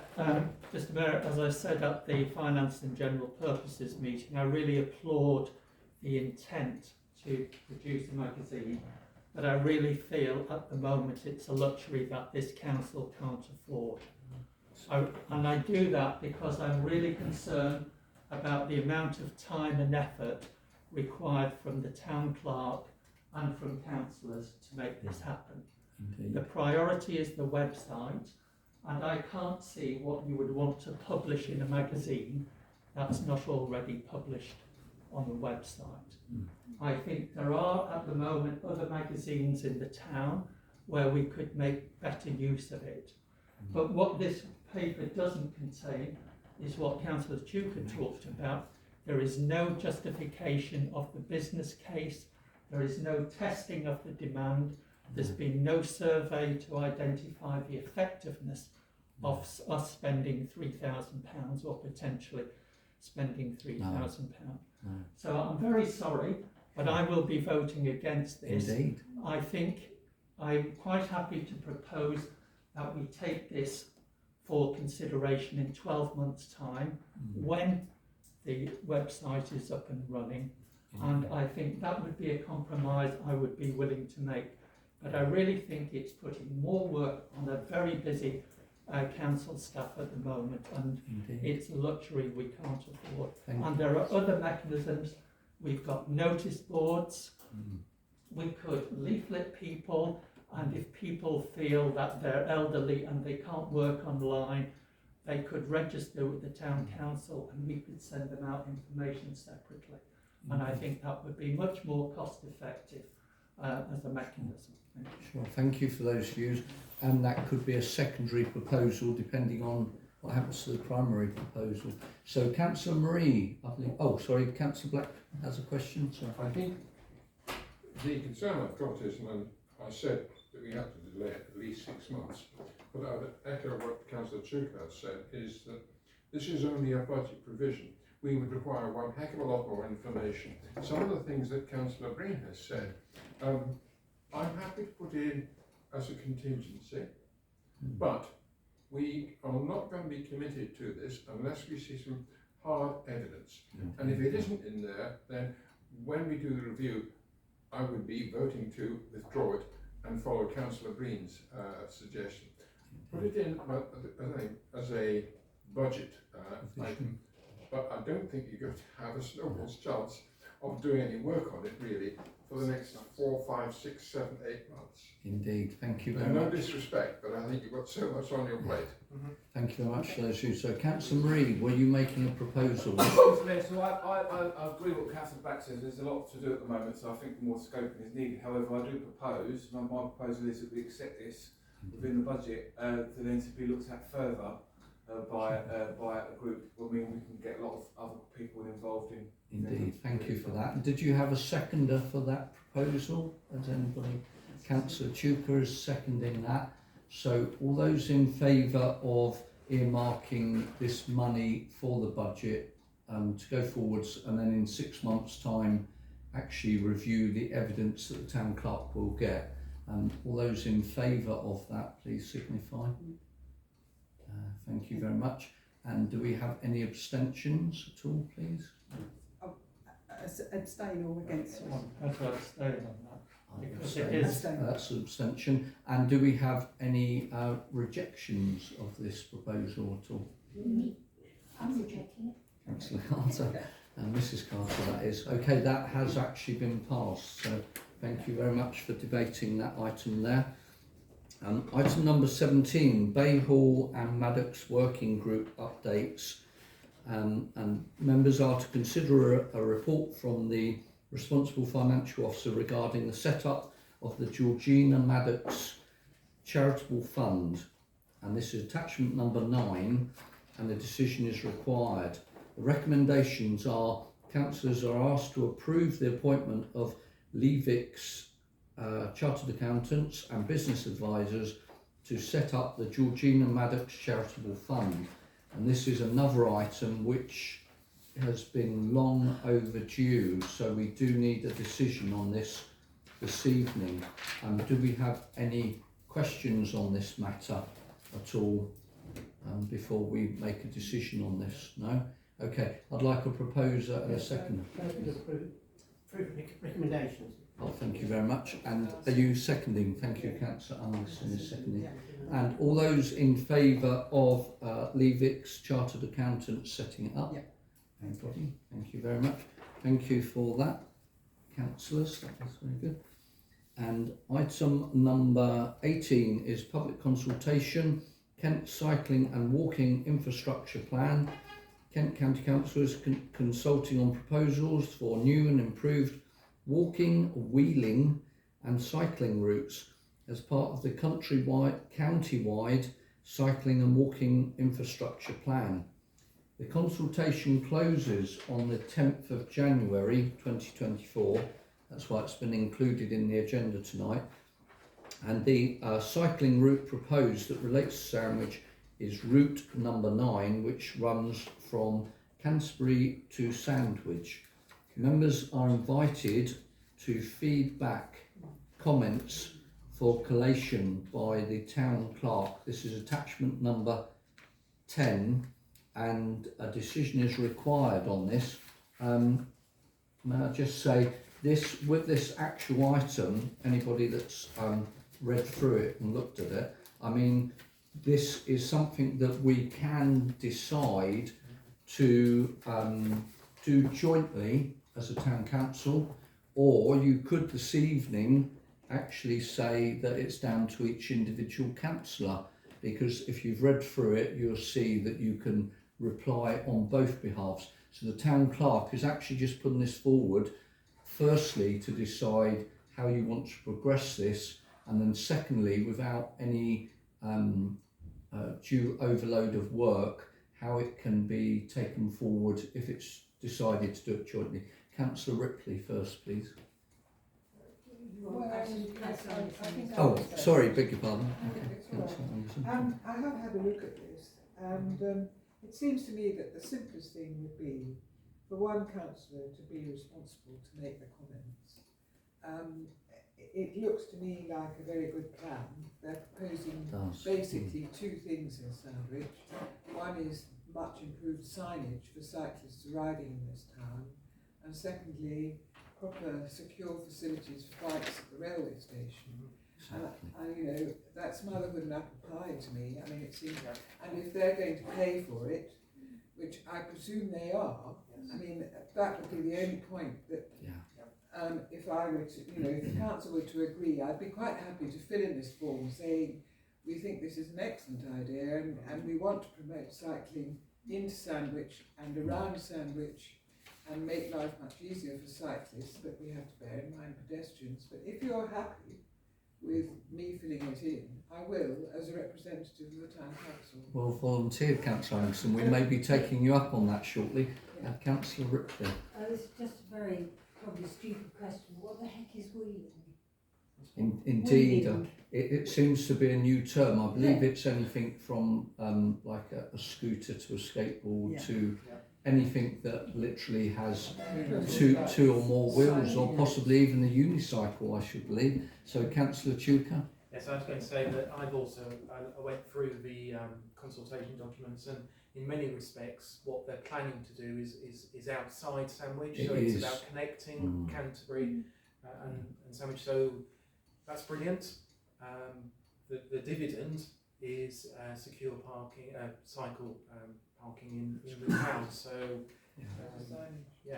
and I'd like to support Councillor Anderson doing it. Thank you very much. And finally, Councillor Marie. Yeah, thank you, Mr. Mayor. I disagree in some aspects with Councillor Anderson. I think if they've got some of other councillors have their own opinions regarding the consultation. So maybe if we could get together or have an email chain before the consultation ends, that would be a great idea. Because I have some ideas. Most importantly, for the last 3 years, I've been trying to move the cycle lane and the quay because it's too close to the child's playground. It's dangerous when kids are running outside and there's cyclists running through.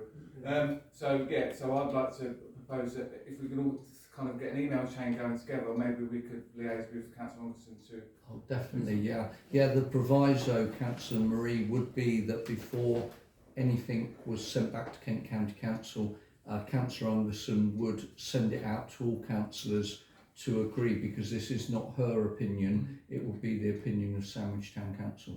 Councillor Franklin? I think the route is sandwich, Canterbury to Sandwich, isn't it? Yeah. So That's I know, correct. I know Councillor Reid's really upset about the quay, the green, but that won't come into it because, as we know, there's a roadway, and I was a mayor 1998 when we put the cycle path in, and there's no way they're going to swap the cycle path the other side because they'd have to rip it all up and relay the roadway, which would cost, I don't know, £50,000. So there's no way. I do feel sorry for Councillor Marie. There's no way they're going to do that. Perhaps that's something for a future meeting to take up. So I've had a proposal from Councillor Anderson that she's prepared to very bravely and aptly, thank you, take this on, and obviously the format would be that councillors would be required to email Councillor Anderson with their views. Please note there's a large amount on other areas, as somebody said this evening, so please note it's just on the Sandwich, Canterbury to Sandwich route and the items that Councillor Anderson's already highlighted. So please don't say anything about Sittingbourne or Snodland or any of the other ones. Some of them I didn't even know, sort of thing. So all those in favour of Councillor Anderson undertaking this on our behalf, but also getting back to us before she publishes. Yes. Thank you. It won't be very, I won't have much to say, I'll just say yes.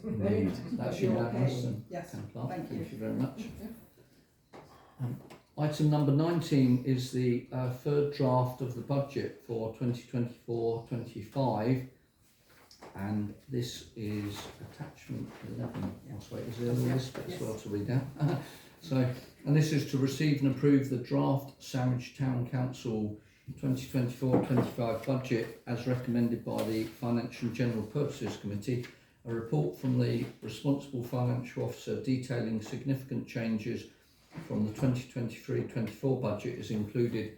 Please be aware that the precept demand form must be submitted to DDC in January or very early February at the latest, so the budget must be approved in advance of this deadline. Amendments within the budget can be made throughout the year when approved by resolution, but there will be no further opportunity to change, increase this budget during the year after the precept demand has been submitted. The budget did indicate a 5% rise of the precept, which equated to an additional £13,926.92, and a council tax band per D property of £142.76, which equated to a rise of £6.80 per household. Please note that the tax base for Sandwich 2024-25 has now been set, so the figures presented may change. Just at the start of the meeting this evening, the responsible financial officer has actually put forward to you this exhibit here. I'm afraid it hasn't got a reference number, but this exhibit here, so there is a change to this, so that you do have attachment 11, which gives you a breakdown of all the items that have been raised. The matter has been taken to the Finance and General Purposes Committee, and a recommendation was brought forward from them. The recommendations are that the Council considers if there are any other charges required to the draft budget, that the budget is approved at this meeting, that the budget cannot be approved in December. If it cannot be approved in December, then an extraordinary meeting would have to be scheduled for mid-January to make sure that we make the precept demand deadline. Now, they're the recommendations, 3 recommendations. There's now a discussion because previously we didn't have what's called the tax base. And the tax base, for those of you that are a little bit uncertain, are the number of properties in the Sandwich confine that would be liable for a levy of tax.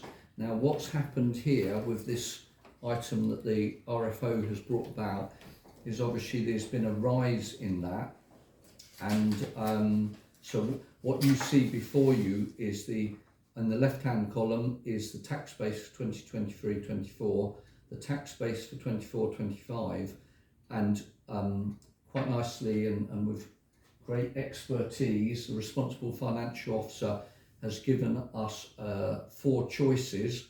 The choice that the Finance and General Purposes had undertaken before having this tax base information was the one highlighted in yellow, so the 5% one.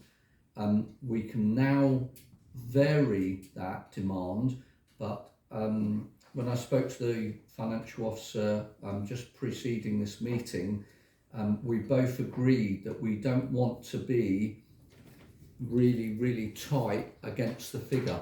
So the figure that we require just to tread water is 292,465.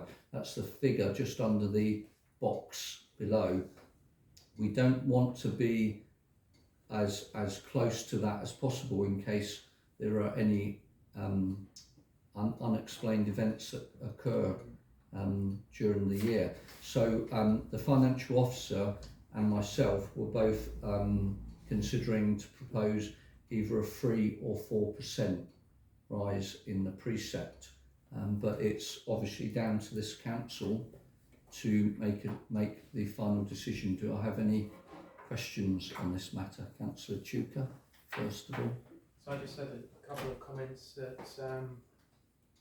it's important to recognise that the budget itself, we've inherited a situation where there is no contingency money of any great extent put aside for the assets that we own as a town council. Exactly.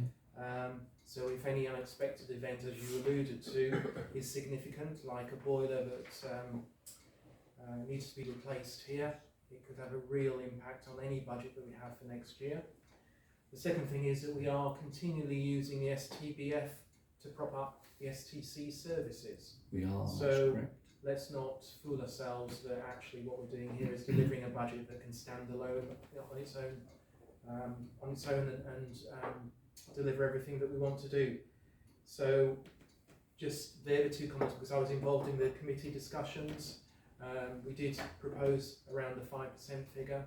I'm still comfortable with that in terms of where we are as a council and the need to protect our services, and I'll leave it there.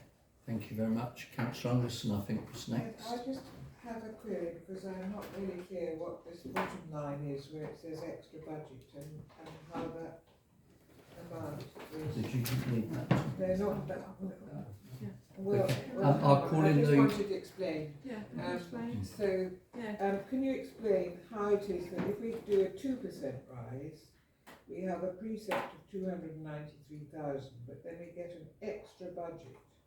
Yes, I'm just what I'm trying to illustrate is the budget that we calculated for the 5% before we knew about this new tax base was the 292,465. So the 14,000 would be on top of that 292,000. We would have an extra budget. Or an extra bit of precept of 14,698. So we would then have to decide where we would allocate that. Right. And So and what it's is the same figure? for each of I these. still don't really understand it, but maybe I'm being a bear of various ways. Yes. Okay. As the tax base has risen, the precept will rise, and we will get more budget than we would have done if the tax base had stayed the same. Yes, that's clear. But I'm just not clear where these figures, how the 14,000 relates to. Can I also say that I put this together in a hurry, and I've realised that the 3% precept and the 4% precept are slightly wrong by a few £100, but the whole thing is basically correct. So in theory, that would be correct. So Councillor Black Yeah, and then Councillor but Fortescue. Councillor Chuck and I just had a quick look, and I think if we look at the first one at the 2%, at 14,000, that reflects the uplift from the 23-24 budget. And this is what was confusing me, because if we look at the 2%, 3%, 4%, we're talking of about £4,000 pounds, £5,500 and £7,000 difference. And I couldn't relate that at all to this figure, but the bottom line figure relates to the 278,000. Is that correct? Which is this year's. The bottom line figure is the difference between the precept line and the 292,000 at the very bottom underneath the box, which is the precept we had previously agreed in the F&GP. Sorry, the arithmetic doesn't seem to balance. Yeah. Sorry, but the arithmetic doesn't work. I think I've got the answer. Yes. Sorry. Oh, okay, Councillor Mallet. Sorry, please. there are two things please. to consider. If you go back to the 2017-18, there's something like 1,900 properties. We've then seen progressive percentage increases in the tax rate, including the tax base that we're looking at on the additional document, and that's based on both an increase percentage-wise in the precept and an increase from roughly 1,960 properties to about 2,125 properties. So there's two sets of numbers to consider. Thank you very much for that. I just wanted, because we are struggling a little bit with these figures, what it says to me, and Karen, you can correct me, the 2023-24 preset figure was 278,538. I'm correct so far? Yeah. Then the 2%, 3%, 4%, 5% figures generate a preset income. Yes. If you then compare that with 23-24, that is the bottom line that I can see that you've presented. So it's against 23-24. Yeah? That's good. So what we're looking for now is we're looking for number one, the increase that councillors think would be necessary to not only keep things going but to bear us across any difficulties that arose, as Councillor Chuka said earlier. We're having an assets manager join us shortly. There are a number, Councillor Franklin and myself can tell you, there are a number of properties that we do own that have got some very large concerns on them. So please do consider that. As I say, just to replace boilers can be into the tens of thousands, so just bear that in consideration. Councillor Marie, final question. Yeah, can I ask the finance officer, has DDC come back with their budget yet? How much their increase will be for their precepts? Because does it work separately with us, or is it joined with ours? It's something we'll know probably in February or March, okay. I believe. Because if we go for the 5% increase and they go for 3%, that's 7% increase for the full council tax as a whole, for the whole of the district and for the town, and it's quite a bit of a gap, especially with the cost of living crisis that we're currently facing. So the percentage increase is just to our part of the whole. right, okay. So it won't be the same percentage as EDC uses for their the whole council tax. Because I'd be quite happy to support a 4% increase, but not a 5%. And can I also please point out that in the previous 2 years we had a 0% increase, so please consider that as well. So did we have a proposal, Councillor Marie, was that a proposal from you? If you like, I propose 4% instead of a 5% increase. At least it's not as a kick in the teeth as exactly others. Yeah, and did we have a seconder for the 4%? First of all, did we have a seconder for 4%? Did you have a question? My proposal for 5%. Okay then. So was there a seconder for 4%? sorry then that. Yeah, that's fine. Is that okay? That's with fine. I'll vote also against then? it. Fine. So did we have any further proposals for item? Councillor Mrs. Carter? Okay then. And do we have a seconder for 5%? Councillor Fortescue for 5%. And all those in favour of a 5% increase, please signify now. Okay. And any abstaining? And any voting against? Can I vote accordingly, please? Recorded. Thank you very much. So that is the percentage that we will, this council has decided to go forward on. Secondly, the RFO needs to know where to allocate the additional budget to, because we can't take this public money without having a plan of where to spend it. So did you want to say anything on that?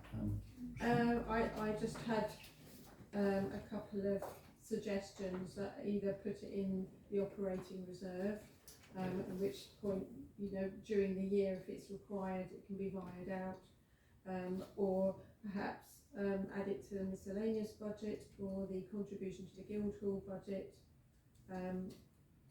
or anything else that anyone can think of that needs extra funding. That's right. Well, Councillor Franklin? Yeah, I'd like to have a suggestion that it goes into the reserve, because I think our reserve's quite low, isn't it, at the moment? So that's fine. Okay then. And did you have a seconder for that? And you second that. So all those in favour of it going into the reserve budget? Thank you. And any abstaining? One abstention on that. Okay. So that's carried. So that's those two items there. Consider them budget is approved in this meeting. I think those are all done. Okay, well I think we've actually got there. Financial officer, are you happy with the decisions that have been taken? Yes. Thank you very much. Mr. Mayor, may we have a short break? 2-minute break for a toilet stop? Indeed, yeah, indeed. We can, I'm sure. Is everybody happy with that? And then the financial officer can get off as well. So it would be literally 5 minutes. There are 2 toilets, so please make use of all the toilets, and please be back here at 2 minutes past 9, please. Oh, please make sure that you don't say anything because we're still live streaming. Thank you very much. Well,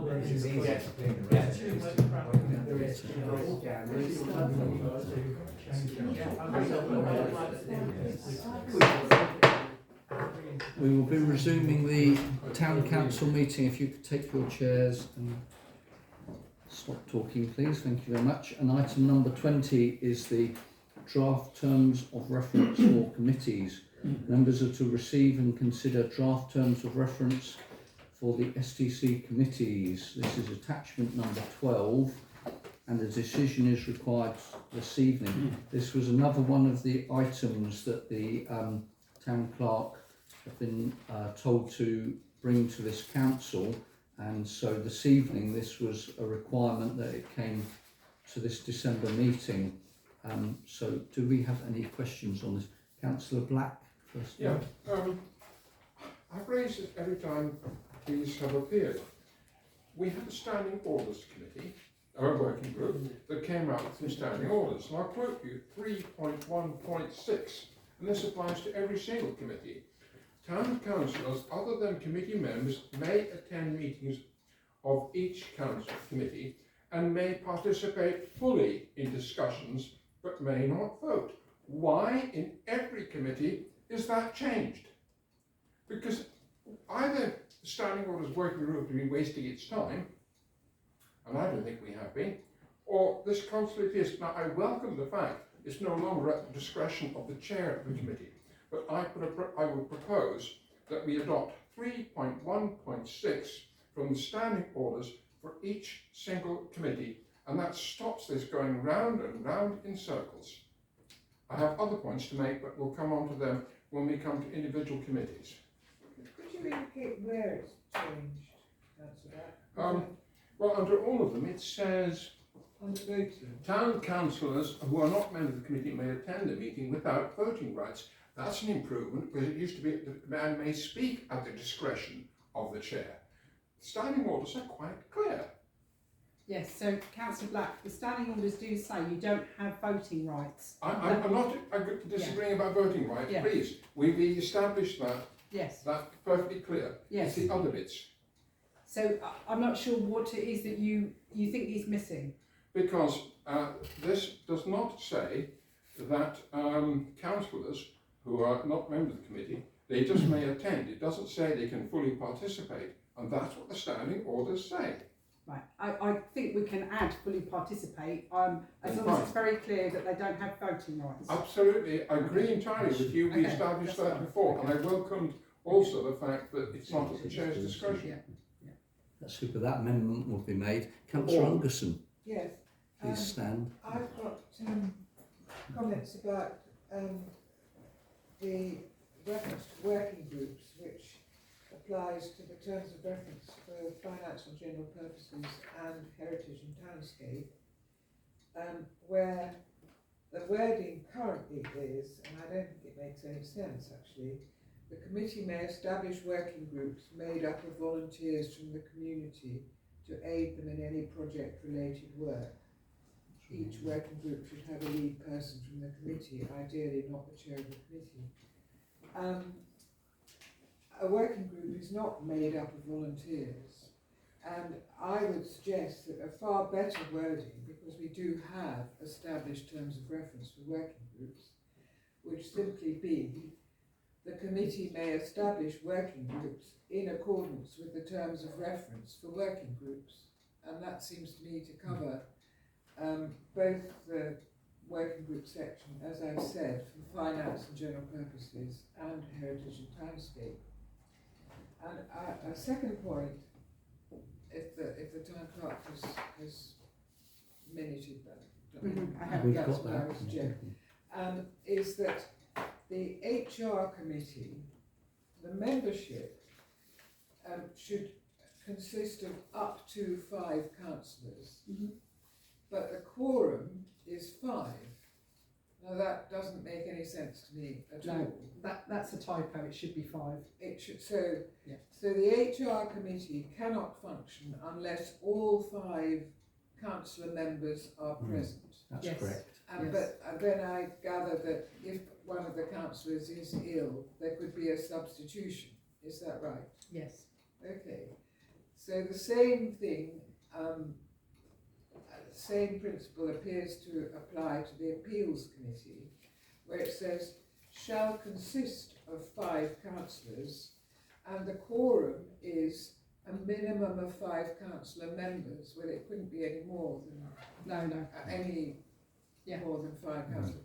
So I do think that needs to be cleared up, and also that it needs to be made clear that if a councillor is ill or unable to attend, then a substitute can be selected. Though what the selection process for that substitute should be is left unstated, and I think that's unfortunate too, because it could, I mean, particularly with the HR committee and the appeals committee, it could be absolutely crucial as to what which councillors are on those committees. Item number 8, the town clerk. Oh, yeah, so there is a section 8 in the terms of reference to cover substitution, and it says where an ordinary member of a committee cannot attend a committee meeting, a substitute member may be proposed and communicated to the chair of the committee and town clerk in writing by the ordinary member at least 1 working day, with the agreement of the substitute member before the meeting takes place.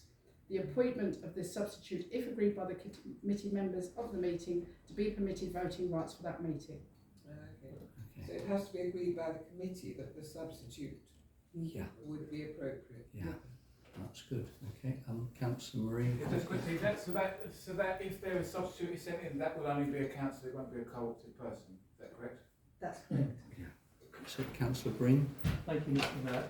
Mr. Mayor, I'm concerned about all of the way that this has come about. I think the council need time to consider these delegated powers terms of reference in detail.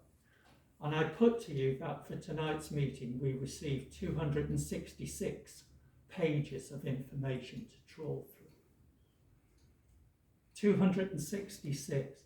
It's an enormous amount of work, for us as councillors to read, and it's an even bigger challenge to the town clerk to prepare all of that information. And why is she preparing that? To brief us about matters that should be dealt with at committee level.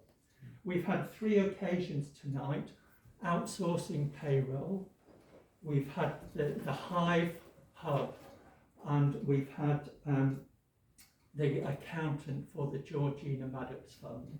All expenditures well within the town clerk's level of authority.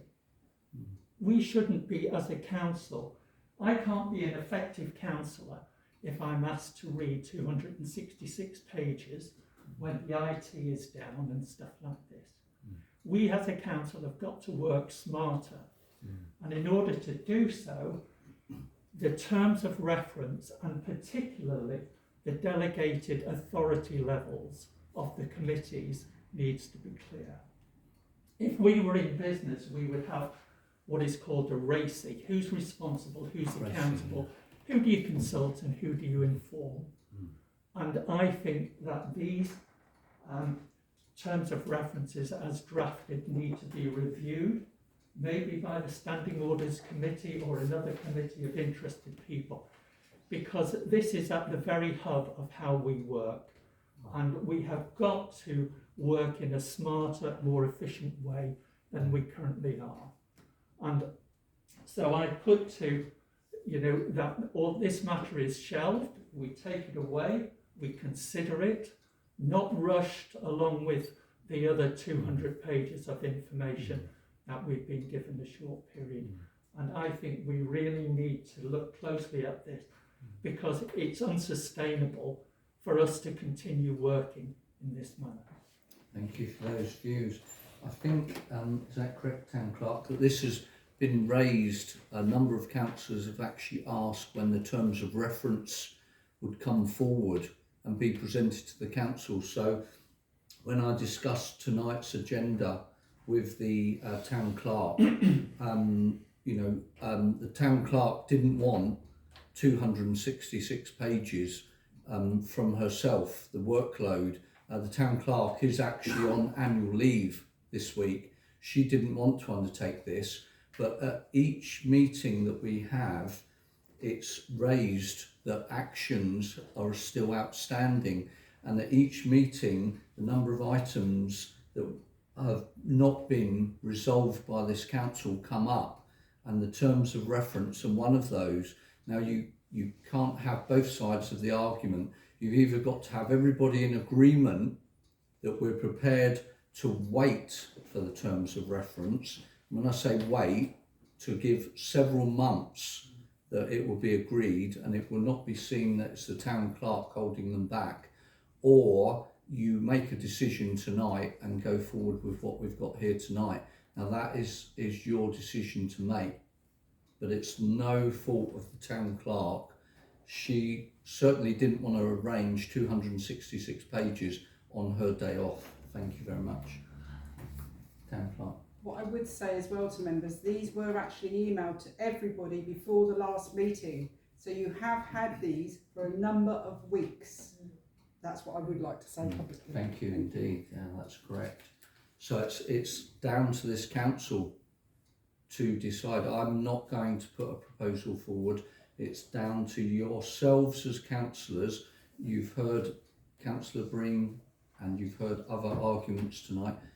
So it's down to somebody to propose what would be the popular option for taking this forward tonight. So do I have a proposal? Can I just ask a question, Mr. Mayor? So regarding to this here, so if we don't agree these terms of references tonight, that means item 23 can't be spoken about. Is that correct? Sorry, Councillor Lee, which items won't be spoken Human about? resources membership.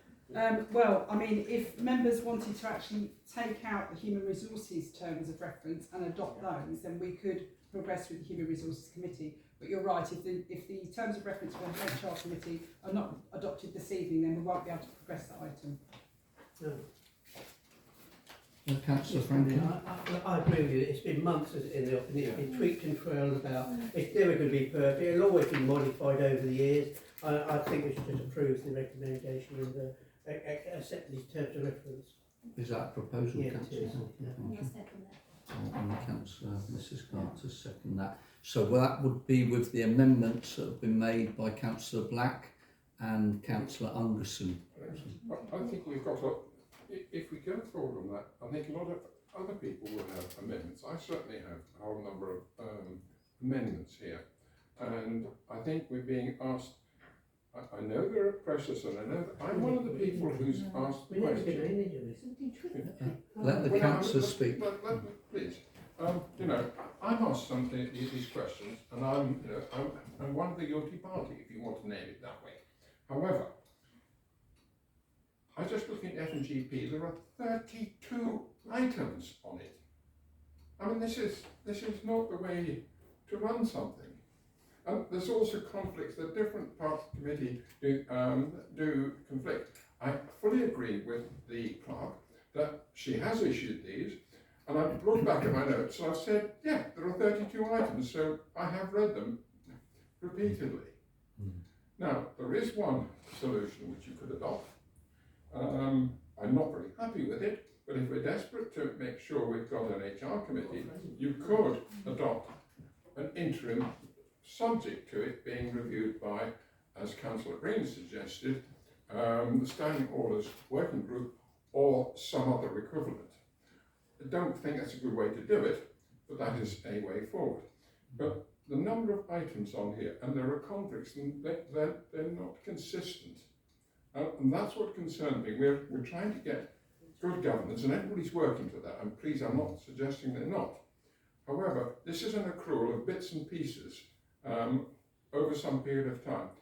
Yes, it has been raised before, but this is the first time we've actually had the opportunity to discuss any of it.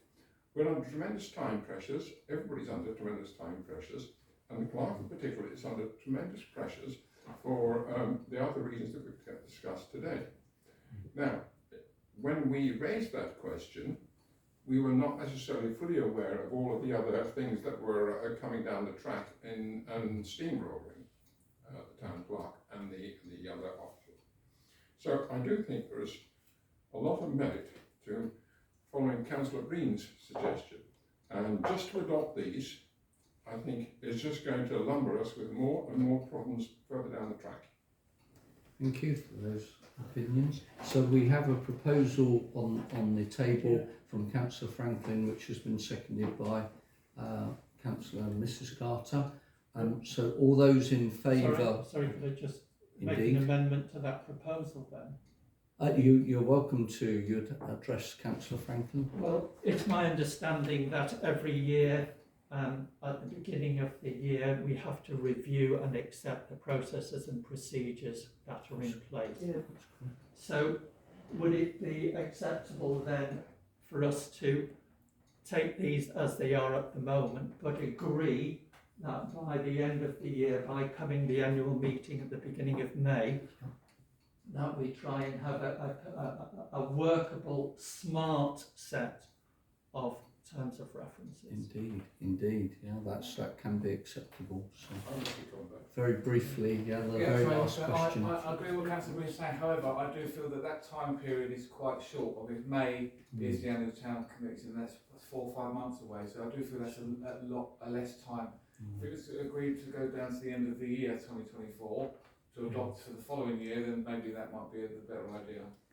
Indeed, thank you for that. We have a proposal and a seconder. All those in favour with the amendment that... sorry, did you accept the amendment from Councillor Breen? It's always been tweaked, isn't it? It's not cast in stone.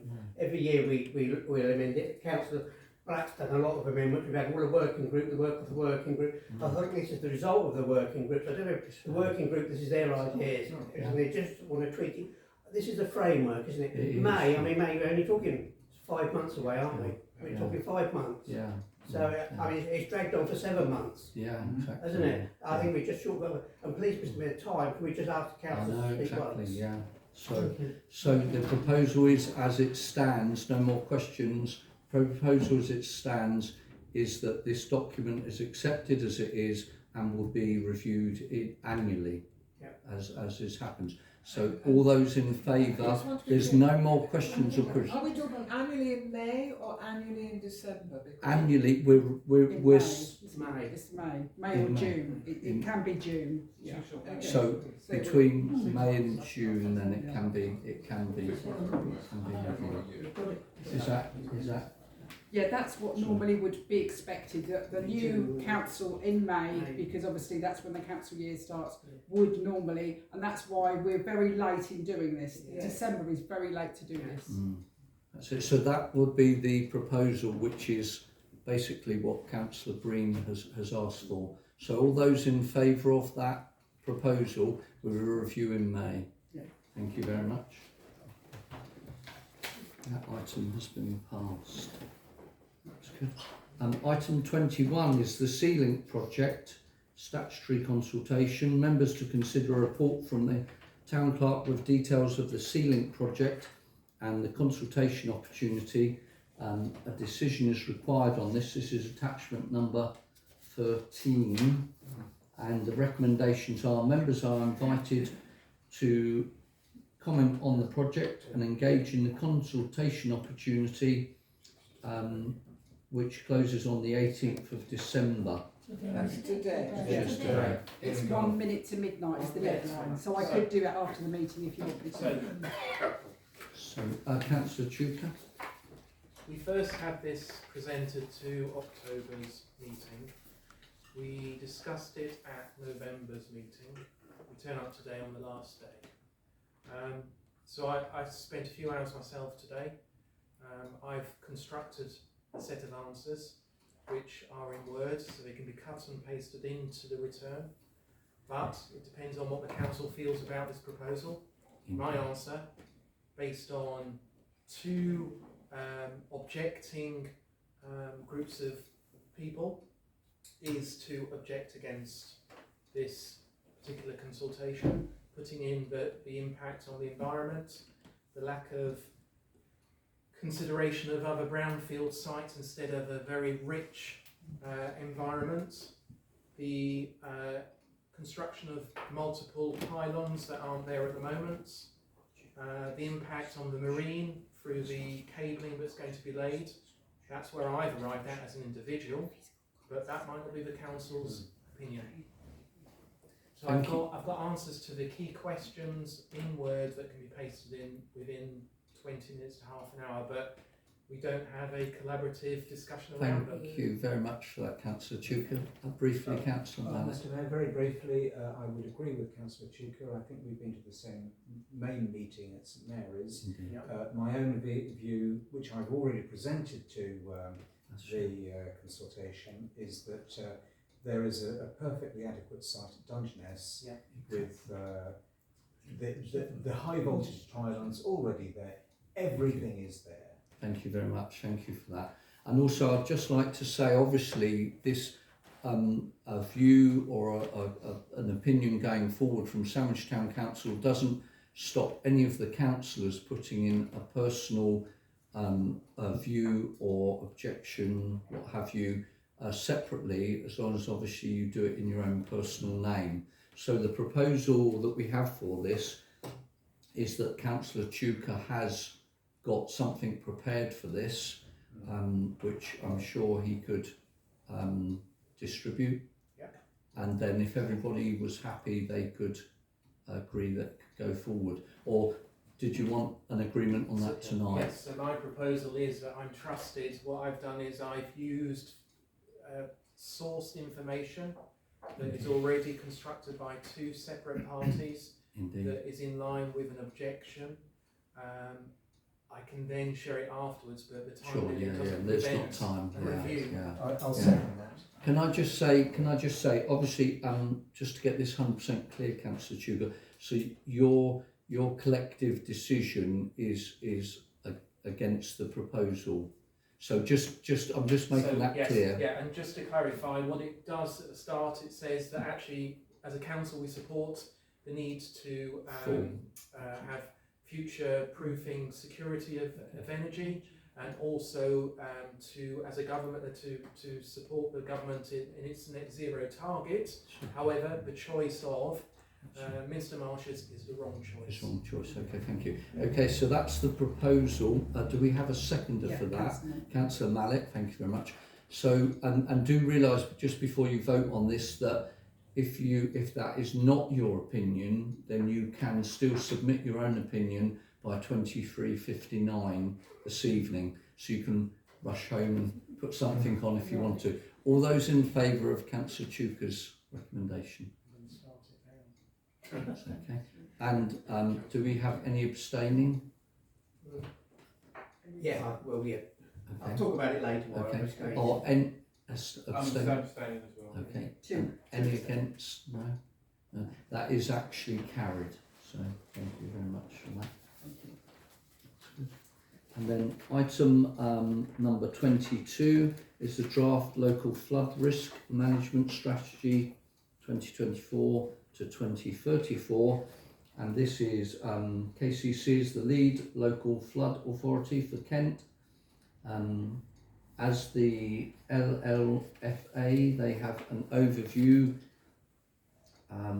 for local flooding. One of the duties as the LLFA is to develop, maintain, apply and monitor a local flood risk management strategy. This consultation is open and seeks feedback via a questionnaire. So, and this is attachment number 14, a decision is required. So here we are again with this one, with a deadline of the 30th of January. Obviously we will be having another meeting before that deadline, but it would be very, very close to that deadline. The day before. Councillor Mallet, first of all. Mr Mayor, I'd be happy to draft a provisional response to circulate. Okay, thank you very much for that proposal. And Councillor Black? Well, I welcome Councillor Mallet volunteering for that. I was going to volunteer to do that, provided we did it in the first week in January. After that, I've got other commitments. I think that's the sort of way forward, because to do the way we've had to do it today, due to time pressures, is not a very sensible method. And let's try to get one step ahead with a small group of 3 or 4 people. But if Councillor Mallet prepared to do it with you.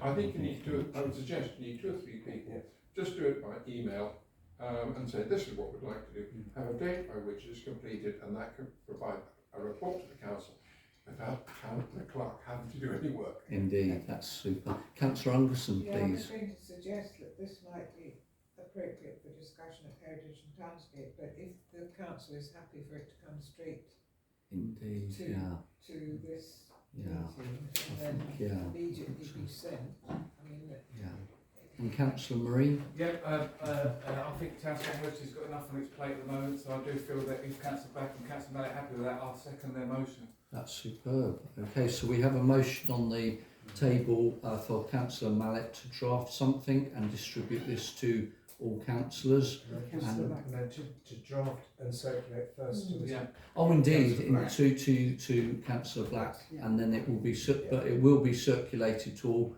councillors before it is submitted. Correct? That's great. Okay, so that's the proposal, and it's been seconded by Councillor Marie. All those in favour? Thank you very much. That is passed. And item number 23 is the Human Resource Committee, and this is members are invited to consider a report from the Town Clerk and to nominate councillors for the membership of the Human Resources Committee, with the proposal that the first meeting takes place in January 24. This is attachment 15 and a decision is required. The recommendation is council are invited to agree the 5 town councillors who will be members of the HR committee, and I believe we've had 5 people volunteer, haven't we? Town Clerk? Yes, so I've had Councillor Wiles, Councillor Franklin, yourself, Mayor, Mr Mayor, and is that 3? Oh, Councillor Wiles. Sorry, did I say Councillor Wiles? Councillor Wiles, Councillor Franklin, Mr Mayor, the Mayoress, Councillor Daniel Carter, and Councillor Ungerson. That's 5, yes. and then that gives 2 females on that committee, is that correct? Councillor Breen? Could I suggest that Councillor Black, if he's willing, be part of that committee, because he is a HR professional, and I think it's incumbent on this council to use the expertise of the councillors. I have got qualification CRPD, so I'm qualified as human resources as well as accountant. So I have worked with a lot of pensions, so I put myself forward. So. Thank you very much for that, Councillor. And Councillor Marie? Yep, Mr Mayor, can I ask a question? When were these names put in place, and why wasn't any other councillors mentioned, or other councillors told about this before it came to council tonight? I think it was just... it's just emails that I've received. Obviously people put themselves forward, but obviously it is a council decision, membership. But in the usual term of things, it is usually the chairs of committees and obviously the mayor of the day. So would be the usual recommendation. So how many are we to have on this committee? Well, the terms of reference we just adopted said 5 councillors. All right. Okay. So council would have to decide whether you wanted to extend that to include Councillor Black. Sorry, if I could just say, I think that would add the issue of curate, that you would have that, if you've got, how many were the suggestion, 5? It's put forward as 5 because we and don't... And curate would be 5. So yes, indeed. Yeah, but if you've got a 6th member, you've got an automatic solution to the issue if you've got somebody absent, I guess. Yeah, I guess so. Yeah, I guess it's just obviously you may not get a decision. It's just dependent on the decision that you get, isn't it? Because this would be for a very, very small, like, would it be meeting on just a few occasions? Yeah, I mean, I think initially it might be every bi-monthly, but you know, you could maybe move to quarterly depending on obviously the policies and how quickly the work can be done. Yeah, because once the staffing is established, there could be very little work for this committee to undertake. So anyway, it's to council to decide what members you want. Well, then maybe Councillor Black could be permanently co-opted onto the council, even if he doesn't have a vote. To the committee. Onto the committee. Onto yeah. the committee, HR indeed. Yeah, if the council so require. Councillor Black. Thank you for the honour, Councillor Green. I'm happy to serve on this committee, either as a co-optee or as a full member. I would suggest full member might be a better route, given the decades of experience I've got in this. Councillor Marie? Yeah, Mr Mayor, can I just remind councillors they just agree the terms of reference to say 5 councillors only, and in the terms of reference for the HR it says no co-opted members. Indeed, thank you for that. So is that correct? So the terms of reference did say 5, yes. Yeah, it says 5 members no are co-opted, and you vote for it, you have to wait 6 months to change it. Could I just clarify, does that not mean co-opted as in non-councillors? Because we already had that mentioned earlier. Yeah, or does it mean anybody co-opted? You wouldn't have anybody on the Human Resources Committee that wasn't an elected member. Elected member, it because has to be elected members. Confidentiality. Yeah, of course, so, yeah. But it's just that I don't, by co-opted, it's saying, obviously it's referring to that, or is it saying that you can't co-opt a councillor? Yeah, so unfortunately we've got 5 names already. We've just been told we've got to stick with 5 members and no co-optees. So, I mean, the proposal is for the 5 members that have already put their names forward. All those in favour of that, please. Have you got somebody proposing? Oh, yeah. Well, I was proposing it to move things along. Would anybody second that, Councillor Franklin? Yeah. And all those in favour of those members? So how is that? That's 1, 2, 3, 4, 5, 6. 6. Okay. Those abstaining? 1. And those against, please. 1, 2, 3 against. Okay. 4. 4. And Councillor Marie wants his recorded. Yeah, Sorry, so that was 4 against. Sorry, one abstention. Can you please remind me who abstained? Oh, it was Councillor Fortescue, sorry, abstained. And can I just remind myself, Councillor Breen was against, Councillor Shuko. Thank you. And Councillor Black and Councillor Marie. Councillor Black. Because we've got to record that. Yes. Okay. So where's that leave? Sorry, Councillor Suka, Councillor Black, Councillor Marie, and the other person that was against was Councillor Breen. Yeah, thank you. Okay, thank you. Yeah, 6 in favour. Oh, sorry, and that was 6 in favour, sorry, so that is carried now. Carried, yeah.